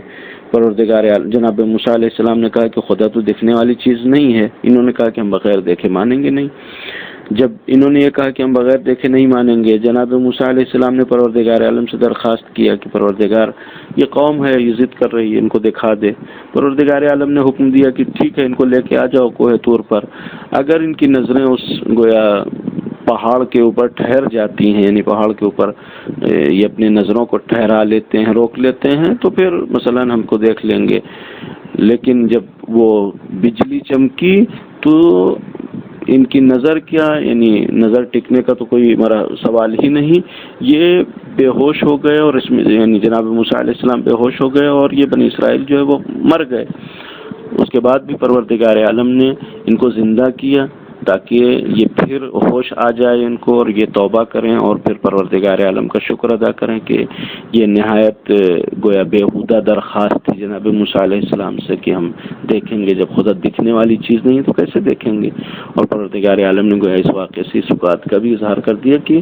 خدا دکھنے والی چیز نہیں ہے۔ اگر پروردگار عالم کو کوئی دیکھ سکتا تو کم سے کم حضرت موسیٰ علیہ السلام دیکھ لیتے۔ حضرت موسیٰ علیہ السلام سے خدا نے یہ کہہ دیا کہ لن ترانی، تم ہم کو نہیں دیکھ سکتے، تو پھر باقی لوگ جو ہے وہ دیکھنے کا دعویٰ نہیں کر سکتے ہیں۔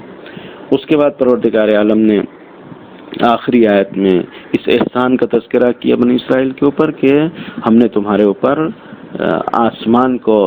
بادل کا سایہ رکھا، کہ جب یہ لوگ فلسطین کے لیے نکلے، یعنی بنی اسرائیل کے فرعون کے جنگل سے چھوٹ کر نکلے اور ان کو فلسطین میں داخل ہونے کے لیے حکم دیا گیا، وہاں جو پرانی قوم تھی انہوں نے کہا کہ نہیں، ہم اس قوم کے پاس نہیں جائیں گے، وہ لوگ جبار ہیں، ظالم ہیں، لہذا جناب موسیٰ سے کہا کہ جاؤ تم پہلے وہ پورا شہر خالی کراؤ تب ہم جائیں گے۔ پروردگار عالم نے ان کو کہا کہ جب تم اپنے سے نہیں جا رہے ہو تو 40 سال تمہیں اسی صحرا میں بھٹکنا پڑے گا۔ صحرا میں بھٹکتے بھٹکتے بعض لوگوں کو یہ خیال آیا کہ ہم نے پروردگار عالم کی معصیت کیا ہے تو ہم پروردگار سے اپنے گناہوں کی معافی مانگ لیں۔ پروردگار عالم سے جب گناہوں کی معافی مانگی تو پروردگار عالم نے ان کے سروں پر بادل کا سایہ کیا، یہ احسان کیا پروردگار عالم نے۔ اور اس کے بعد کھانے پینے کے لیے ان کے بہترین انتظام کیے، یعنی بہترین نعمتیں کہ پروردگار عالم نے ان کے لیے بھیجی اور ان کے لیے پیدا کی تاکہ وہ پاکیزہ غذا کھا سکیں، پاکیزہ کھانا کھا سکیں۔ لیکن اس کے باوجود بھی گویا ان کو ہوش نہیں آیا کہ آخری جملہ اس صفحے کا یہ ہے کہ وَمَا ظَلَمُونَ وَلَكِنْ كَانُوا أَنفُسَهُمْ يَظْلِمُونَ۔ ان تمام کاموں کے ذریعے سے انہوں نے خدا کے اوپر ظلم نہیں کیا، یعنی خدا نعوذ باللہ ایسی ذات نہیں ہے کہ جس کے اوپر ظلم کیا جا سکے، وہ بہت عظیم ذات ہے، بہت باعظمت ذات ہے، اس کے اوپر امکان نہیں ہے کہ کوئی ظلم کر سکے۔ وَلَكِنْ كَانُوا أَنفُسَهُمْ يَظْلِمُونَ، لیکن ہاں انہوں نے اپنے نفس کے اوپر ظلم کیا، اپنے ساتھ بہت برا کیا۔ والسلام علیکم ورحمۃ اللہ وبرکاتہ۔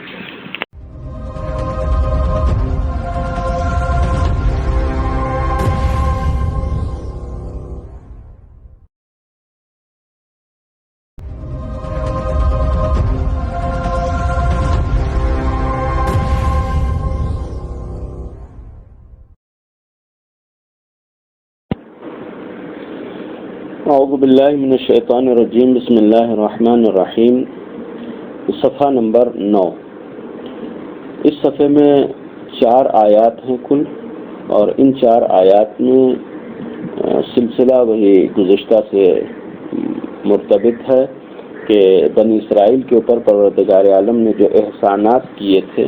ان احسانات کا تذکرہ پروردگار عالم نے جاری رکھتے ہوئے ایک اور واقعے کا ذکر کیا کہ تم اس وقت کو یاد کرو کہ جب تم سے کہا گیا کہ تم اس ارض مقدس فلسطین میں داخل ہو، کہ جب جناب موسیٰ علیہ السلام کی نافرمانی کی اور بار بار یہ نافرمانی کرتے ہی رہے پروردگار عالم نے بار بار ان کو چانس دیا، بار بار ان کو موقع دیا کہ وہ اپنے گناہوں سے توبہ کرتے رہیں۔ یہاں پر بھی چونکہ انہوں نے پہلے انکار کیا تھا کہ ہم اس سرزمین میں داخل نہیں ہوں گے، لن ندخلها ما داموا فيها، کہ جب تک یہ عمالقہ قوم یہاں پر موجود ہے،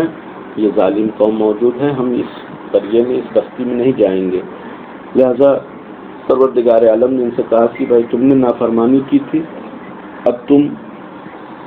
یہاں سے شہر میں داخل ہو، اور تمہارے گناہوں کی توبہ یہ ہے کہ تم باب حطہ سے، کہ جو آج بھی فلسطین میں مشہور ہے اور معروف ایک جگہ ہے اسی بیت المقدس میں، اس کو باب حطہ کہتے ہیں، اور بعض لوگوں نے کہا کہ یہی وہ دروازہ تھا کہ جس شہر سے ان کو داخل ہونا تھا، شہر میں داخل ہونا تھا، لہذا ان سے یہ کہا گیا کہ اس دروازے میں سجدہ کرتے ہوئے داخل ہو، یعنی سجدہ کرو اور داخل ہو، اور حطہ کہو۔ حطہ کا مطلب یہ ہے کہ پروردگار عالم کی بارگاہ میں یہ دعا کرو کہ پروردگار تمہارے گناہوں کا بوجھ تم سے کم کر دے، تمہارے گناہوں کا بوجھ تم سے جھاڑ دے۔ یہ پروردگار عالم کا حکم تھا۔ قرآن کہتا ہے فَبَدَّلَ الَّذِينَ ظَلَمُوا قَوْلًا غَيْرَ الَّذِي قِيلَ لَهُمْ، ان سے کہا گیا کہ حطہ کہنا۔ ان میں سے بعض لوگوں نے پروردگار عالم کے حکم کا مذاق اڑایا، اور مذاق اڑاتے کہ حطہ کے بجائے حنطہ کہا۔ حطہ کا مطلب یہ ہوتا ہے کہ گناہوں کو جھاڑ دے، حنطہ یعنی گندم، گیہوں۔ تو نعوذ باللہ پروردگار عالم کے حکم کا مذاق اڑاتے ہوئے یہ حطہ کہنے کے بجائے حنطہ کہتے ہوئے داخل ہو رہے تھے کہ پروردگار عالم نے ان کے لیے عذاب نازل کیا، اور وہ عذاب بھی آسمانی عذاب تھا، آسمان سے نازل کیا۔ کہ بعض لوگوں نے یہ اشارہ کیا ہے کہ یہ جو عذاب نازل کیا وہ طاعون کا مرض تھا، یہ جسے کہتے ہیں طاعون کا مرض، یعنی طاعون کی وبا میں یہ گرفتار ہوئے۔ بعض لوگوں نے یہ سوال کیا ہے کہ طاعون کو آسمانی مرض کیوں کہا گیا، یہ تو اسی زمین کے اوپر پیدا ہوتا ہے، چونکہ وبا جو پھیلتی ہے وہ گویا ہواؤں سے منتقل ہوتی ہے، اور طاعون کے جو میکروب ہوتے ہیں اور جو وائرس ہوتا ہے وہ ہواؤں کے ذریعے پھیلتا ہے، اور ہوائیں آسمان سے پروردگار عالم چلاتا ہے، بادل کے ذریعے چلاتا ہے۔ لہذا یہاں پر یہ کہا گیا کہ یہ عذاب آسمان سے نازل کیا پروردگار عالم نے، یعنی طاعون اس طریقے سے پھیلا کہ ان میں سے جو ظالم تھے ان سب کو اپنی گرفت میں لے لیا، ان سب کو ہلاک کر دیا۔ اس کے بعد دوسرے واقعے کی طرف یہ اشارہ کیا گیا ہے کہ صحرا میں پانی کا کوئی انتظام نہیں تھا، اور یہ لوگ پیاس کی شدت سے ہلاک ہو رہے تھے، پیاس کی شدت کا غلبہ تھا ان کے اوپر۔ لہذا جناب موسیٰ علیہ السلام نے ان کی بے چارگی کو دیکھتے ہوئے پروردگار عالم کی بارگاہ میں دعا کیا کہ پروردگار پانی عطا کر۔ استسقاء یعنی پانی طلب کرنا، پانی مانگنا۔ جناب موسیٰ علیہ السلام نے پانی کا مطالبہ کیا بنی اسرائیل کے لیے۔ پروردگار عالم نے ایک پتھر کی نشاندہی کی اور جناب موسیٰ علیہ السلام سے کہا کہ اس پتھر کے اوپر عصا مارو اور اس میں سے پانی نکلے گا۔ چونکہ یہ 12 قبیلے تھے اور کہیں پر بھی اکٹھا نہیں ہوتے تھے، لہذا پروردگار عالم نے انتظام اس طریقے سے کیا کہ جناب موسیٰ علیہ السلام نے ایک مرتبہ عصا مارا تو 12 چشمے جاری ہوئے۔ قد علم كل اناس منهم مشربهم، اور سب نے اپنے اپنے گھاٹ کو پہچان لیا کہ پانی جب جاری ہوتا تھا تو کون کس گھاٹ سے پانی پیے گا، کون قبیلہ کس گھاٹ سے پانی لے گا، وہ سب جانتے تھے۔ یہ پتھر گویا ایک معجزاتی پتھر تھا کہ جس کو پروردگار عالم نے جناب موسیٰ کو دیا کہ بنی اسرائیل جہاں پر بھی جاتے تھے اسے اپنے ساتھ لے کے جاتے تھے، اور جب بھی پانی کی ضرورت پڑتی تھی تو راستہ یہ تھا کہ جناب موسیٰ علیہ السلام اپنے عصا سے، اپنی چھڑی سے اس پتھر کے اوپر مارتے تھے اور پانی جاری ہو جاتا تھا۔ اور اس کے بعد پروردگار عالم نے ان سے کہا کہ یہ تمہارے لیے پانی کا انتظام ہو گیا ہے، تم اپنا گھاٹ پہچانتے ہو، لہذا اب اس سے پانی پیو اور اللہ کا رزق کھاؤ اور زمین میں فساد پیدا نہ کرو۔ کہ ظاہر ہے کہ ہر نعمت کے بعد جب یہ قوم طغیان اور بغاوت پہ اتارو ہو جاتی تھی تو ایسے لوگوں کو یہ حکم دیا جاتا ہے کہ چلو ٹھیک ہے، ایک نعمت اور دیا ہے تو اس نعمت کا شکرانہ یہ ادا کرو کہ اب گناہ نہ کرنا، اب جو ہے وہ تجاوز نہ کرنا، اب جو ہے وہ پروردگار عالم کی مخالفت نہ کرنا، اب فسق و فجور اختیار نہ کرنا، لہذا تاکید کی۔ یہ دو واقعات. تیسرا واقعہ یہ ہے کہ جس کو پروردگار عالم نے بنی اسرائیل کو یاد دلایا، کہا کہ تم نے جناب موسیٰ علیہ السلام سے کہا کہ یہ ایک قسم کا کھانا ہم کو نہیں پسند آتا، اب ہم یہ کھانا نہیں کھائیں گے. آپ ان کے طغیان اور ان کے بغاوت کا اندازہ دیکھیں کہ پروردگار عالم نے مہمانی میں نہیں بلایا تھا. یہ جس مقام پر تھے وہ ایک عذاب الہی میں گرفتار تھے، اس وجہ سے پروردگار عالم نے ان کو صحرا میں روکا تھا. ان سے کہا گیا تھا کہ فلسطین جاؤ، انہوں نے کہا فلسطین نہیں جائیں گے. پروردگار عالم نے ان کے لیے یہ عذاب رکھا کہ وہ صحرا میں سرگردان و حیران پھرتے رہیں. جب یہ سرگردان اور حیران پھر رہے ہیں کہ ان کو معلوم ہے کہ پروردگار عالم کے ایک حکم کی مخالفت کی وجہ سے ہمیں عذاب میں گرفتار کیا گیا، یہ حیرانی اور یہ پریشانی ہماری عذاب الہی کا حصہ ہے، اس کے باوجود ان کو یہ خیال نہیں آتا ہے کہ پروردگار عالم سے معذرت کریں، عذر خواہی کریں، پروردگار عالم سے درخواست کریں کہ پروردگار اس عذاب کو برطرف کر دے اور چلے جائیں. بلکہ وہاں پر بھی ان کی شان و شوکت کا انداز یہ ہے کہ پروردگار عالم سے کہتے ہیں کہ ایک غذا نہیں، ہم جو ہے وہ رنگین غذائیں کھائیں گے. یہ کیا ہے، ایک قسم کی غذا کھاتے کھاتے ہم تھک گئے ہیں، لہٰذا ہمارے لیے جو ہے وہ کھیرا، ککڑی، پیاز، لہسن، یہ ساری چیزیں لے کے آؤ تاکہ ہم جو ہے وہ اچھی طریقے سے کھائیں. جناب موسیٰ علیہ السلام نے کہا کہ اگر یہ سب کھانا ہے تو شہر میں چلے جاؤ، اور تم یہ جو کام کر رہے ہو ایک ادنا چیز کو بدل رہے ہو ایک اعلیٰ چیز سے. انہوں نے مصر کی زندگی دیکھی تھی، چونکہ مصر کی زندگی میں کھانے متنوع قسم کے، الگ الگ قسم کے کھانے، رنگین کھانے ان کو مل جاتے تھے، کئی قسم کے کھانے ملتے تھے، لہذا اسی کی یاد ان کو ستاتی تھی. اب جناب موسیٰ علیہ السلام کے سامنے جب انہوں نے درخواست کیا کہ ہم کو ویسے ہی رنگین کھانا چاہیے، الگ الگ قسم کا کھانا چاہیے، جناب موسیٰ علیہ السلام نے کہا کہ جاؤ شہر چلے جاؤ. لیکن شہر جانے کا مطلب یہ ہے کہ تم ایمان سے ہاتھ دھو بیٹھو گے. یعنی اگر صحرا میں ہو، ایک قسم کا کھانا کھا رہے ہو تو ایک قسم کے کھانے کے بعد تمہارا ایمان محفوظ ہے. لیکن اگر شہر گئے تو پھر اسی مثلا فرعون کے جنگل میں گرفتار ہو گئے، اور اس کے بعد کھانا تو ممکن ہے کئی رنگ کا مل جائے لیکن ایمان سے ہاتھ دھو بیٹھو گے. لہذا تم فیصلہ کرو کہ تم کو کرنا کیا ہے. رنگین کھانا کھانا ہے، طرح طرح کا کھانا تمہیں کھانا ہے، یا ایمان کے اوپر باقی رہنا ہے. کہ اس کے بعد پھر ان کا انجام بیان کیا کہ پروردگار عالم نے کہا کہ جاؤ، جو تم مانگ رہے ہو وہاں مل تو جائے گا، لیکن وَضُرِبَتْ عَلَيْهِمُ الذِّلَّةُ وَالْمَسْكَنَةُ وَبَاءُوا بِغَضَبٍ مِّنَ اللَّهِ کہ ان لوگوں کے اوپر ذلت کی مہر لگا دی گئی، اللہ کا عذاب ان کے اوپر نازل ہوا. اور یہ سب اس وجہ سے ہوا کہ یہ ایک تو کفر اختیار کرتے تھے خدا کا، اور دوسرے انبیاء کا قتل کرتے تھے. وَذَلِكَ بِمَا عَصَوْا وَكَانُوا يَعْتَدُونَ اور یہ ان کے عصیان، گناہ اور ان کے اس تجاوز کی بنیاد پر تھا کہ بنی اسرائیل نے انبیاء علیہ السلام کے اوپر بھی رحم نہیں کیا، اور بلا وجہ یعنی بے سبب انبیاء علیہ السلام کو یہ قتل کیا کرتے تھے. لہذا پروردگار عالم نے اس انداز سے ان کو ظلم میں گرفتار کیا کہ قرآن کے جملہ کہ ضربت علیہم الذلۃ یعنی ذلت کی مہر ان کے اوپر لگا دی گئی، بے چارگی کی مہر ان کے اوپر لگا دی گئی، اور یہ عذاب الہی میں گرفتار ہو گئے. والسلام علیکم ورحمۃ اللہ وبرکاتہ.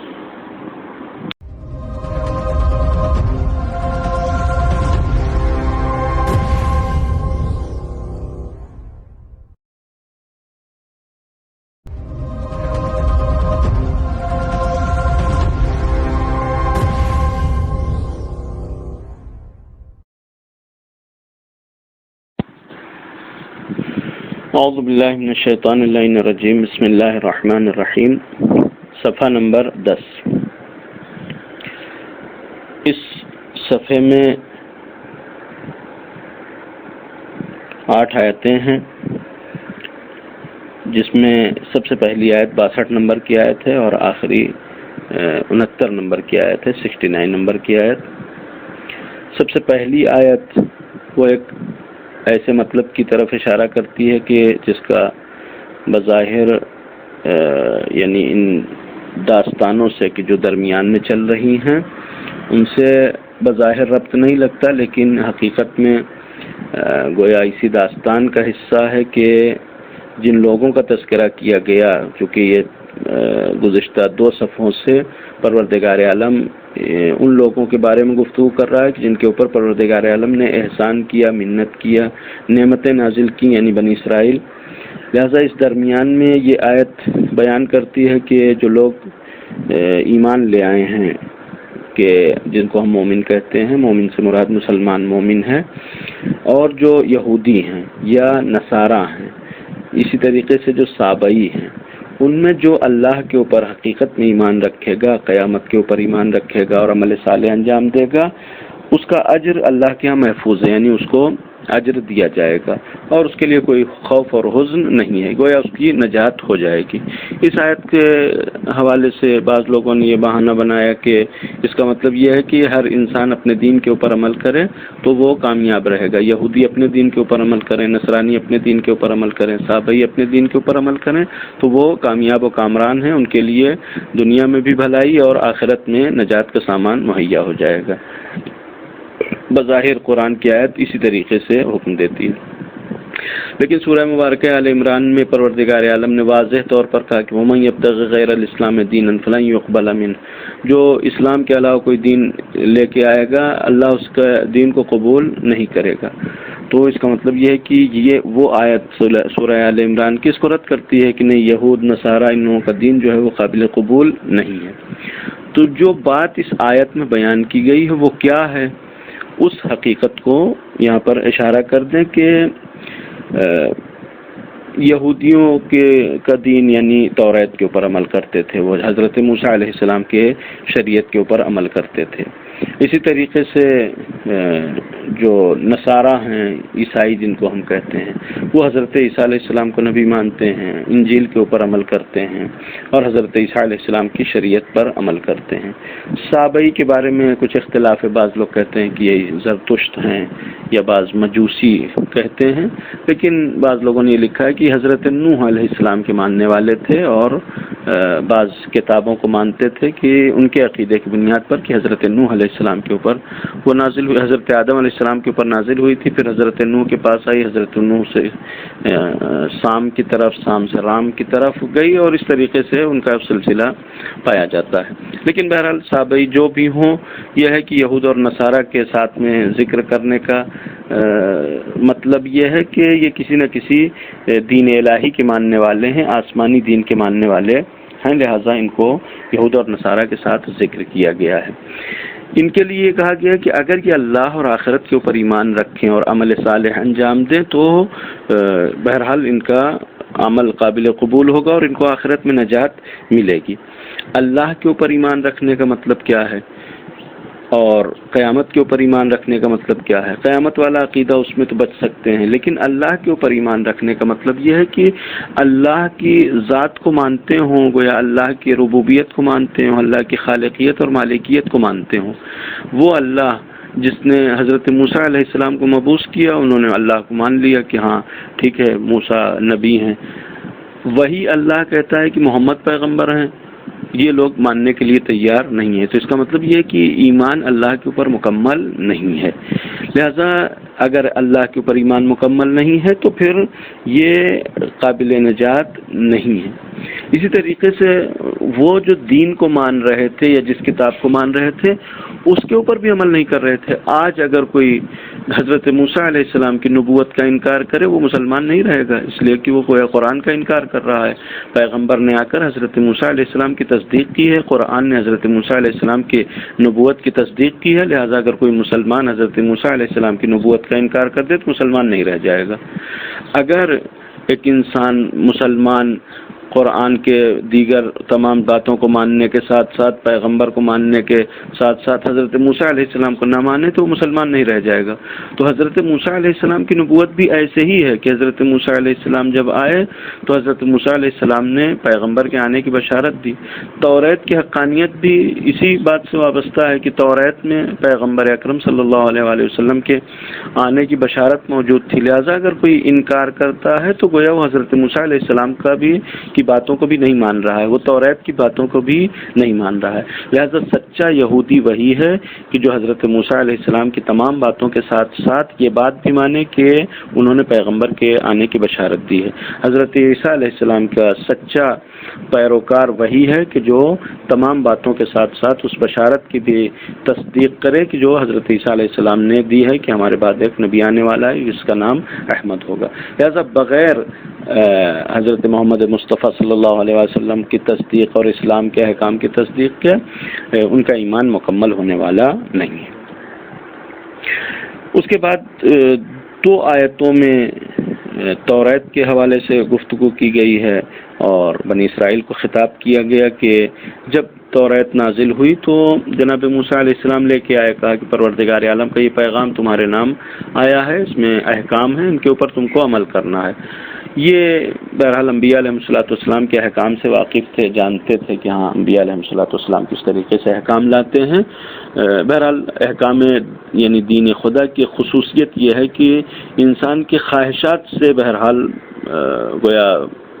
میچ نہیں کرتا، خواہشات سے موافقت نہیں رکھتا، لہٰذا انہوں نے دیکھا کہ اگر مان لیں گے تو پھنس جائیں گے، لہٰذا انہوں نے ٹال مٹول ہیلا حوالی کرنا شروع کیا۔ پروردگار عالم نے حکم دیا فرشتوں کو کہ پہاڑ کا ایک ٹکڑا ان کے اوپر لٹکا دو۔ فرشتے پہاڑ کا ایک ٹکڑا بستی کے اوپر لا کے گویا مسلط ہو گئے کہ مانو گے یا نہیں مانو گے۔ اس کے بعد جو ہے وہ جناب موسیٰ علیہ السلام نے کہا کہ اگر تم توریت کے لیے پروردگار عالم سے عہد و پیمان نہیں کرتے تو بہرحال یہ پہاڑ گر جائے گا اور تم ہلاک ہو جاؤ گے۔ انہوں نے مان لیا، لیکن اس کے باوجود جب مان لیا اور اس کے بعد وہ گناہ یعنی رفع ہو گیا اور وہ پہاڑ ہٹا لیا گیا تو قرآن کہتا ہے ثم تولیتم بعد ذلک، اس کے بعد پھر تم اپنے عہد و پیمان سے مکر گئے۔ اور اگر اللہ کا فضل و کرم نہ ہوتا تو تم جو ہے وہ گھاٹا اٹھانے والوں میں سے ہوتے، یعنی پروردگار عالم جو پہاڑ کو لٹکا سکتا ہے ان کے اوپر، وہ ہلاک بھی کر سکتا ہے، یعنی چاہتا تو بعد میں پروردگار عالم ہلاک کر دیتا جب انہوں نے اس عہد و پیمان کو توڑا، لیکن پروردگار عالم نے اپنے فضل سے ان کو چھوڑ دیا، ان کو بچا دیا۔ یہ ایک نافرمانی کا تذکرہ۔ اس کے بعد پھر ایک نافرمانی کا تذکرہ کہ تم کو وہ بات بھی یاد ہے، چونکہ یہ سارے سلسلے ایسے ہیں جہاں پروردگار عالم اپنے احسان کو یاد دلا رہا ہے بنی اسرائیل کو، یہ لہذا 65 اور 66 نمبر کی آیت، ان 2 آیتوں میں ایک اور واقعے کی طرف اشارہ ہے، کیونکہ تم کو وہ بات بھی یاد ہے کہ سنیچر کے حوالے سے جن لوگوں نے زیادتی کی پروردگار عالم نے ان کو مسخ کر دیا، ان کو بندر بنا دیا۔ سنیچر کی جو داستان ہے وہ یہ ہے کہ بنی اسرائیل میں یہ حکم تھا کہ سنیچر کے دن وہ شنبے کے دن مچھلیاں نہ پکڑیں، شکار نہ کریں مچھلی کا۔ انہوں نے دیکھا کہ سنیچر کے دن مچھلیاں زیادہ آتی ہیں، تو یہ کرتے یہ تھے کہ جمعے کے دن ایک گڈھا بنا دیتے تھے، ایک ایسی جگہ بنا دیتے تھے کہ جہاں پانی اکٹھا ہو تو مچھلیاں سب جا کے وہاں اکٹھا ہو جائیں، اور اس کے بعد پھر سنیچر کو نہیں پکڑتے تھے، اتوار کو جا کے ان کو وہ پکڑ لیتے تھے۔ اس ہیلے حوالی کی بنیاد پر پروردگار عالم نے ان کے اوپر عذاب نازل کیا اور ان کو مسخ کر دیا۔ جو بھی قومیں مسخ ہوئی ہیں اس حوالے سے بعض لوگوں کا خیال یہ ہے کہ مثلا اگر کسی کو بندر بنایا گیا تو وہ بندر کی نسل آج تک باقی ہوگی، یا کسی کو مثلا کسی دوسرے جانور کی شکل بنایا گیا تو وہ نسل باقی ہوگی، ایسا نہیں۔ مسخ کے حوالے سے امام زین العابدین علیہ السلام کی روایت پائی جاتی ہے کہ پروردگار عالم نے جن لوگوں کو مسخ کیا، ایک تو یہ کہ مسخ کر کے کوئی نیا جانور نہیں بنایا ہے، بلکہ جو جانور موجود تھے پہلے سے انہی کی شکل میں مسخ ہوتے تھے، اور مسخ کرنے کے بعد پروردگار عالم نے 3 دن سے زیادہ کسی کو باقی نہیں رکھا، یعنی جو مسخ ہوتے ہیں وہ 3 دن کے اندر ہلاک ہو جاتے ہیں۔ لہذا پروردگار عالم نے جن لوگوں کو اس داستان میں مسخ کی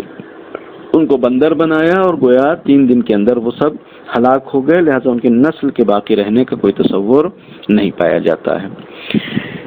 اس کے بعد 67، 68 اور 69 نمبر یہ 3 آیات ہیں، اور اس کے بعد 3 آیات اور بھی ہیں اگلے صفحے میں کہ جن میں بنی اسرائیل کے گائے کا تذکرہ پایا جاتا ہے، اور چونکہ یہ داستان طویل ہے انشاءاللہ اگلے صفحے میں بیان کریں گے مکمل داستان۔ داستان کی ابتدا یہ تھی کہ بنی اسرائیل میں ایک قتل ہو جاتا ہے، اور قتل بھی اس وجہ سے تھا کہ کچھ لوگوں نے مال کی لالچ میں ایک شخص کو قتل کر دیا تاکہ اس کا مال آپس میں بانٹ سکیں۔ اب چونکہ انہوں نے خود قتل کیا تھا مال کو بانٹنے کے لیے، لہٰذا آپس میں اس طریقے سے یعنی طے تمام کر لیا تھا کہ کسی کا نام نہ کھلنے پائے، لہذا یہ پتہ لگانا مشکل ہو رہا تھا کہ قاتل کون ہے۔ قاتل کو پتہ لگانے کے لیے پروردگار عالم نے یہ حکم دیا کہ ایک گائے کاٹو، اور گائے کاٹ کر اس کا گوشت جو ہے وہ مقتول جو جنازہ ہے اس کے اوپر مارو گے تو وہ خود زندہ ہو کے بتا دے گا کہ قاتل کون ہے۔ گائے کاٹنے کے جب حکم آیا تو بنی اسرائیل نے ہیلا حوالی شروع کر دی کیسی ہونی چاہیے، چونکہ وہ چاہتے نہیں تھے کہ قاتل کا نام روشن ہو، لہذا باقی داستان جو ہے اگلے صفحے میں بیان کریں گے۔ والسلام علیکم ورحمۃ اللہ وبرکاتہ۔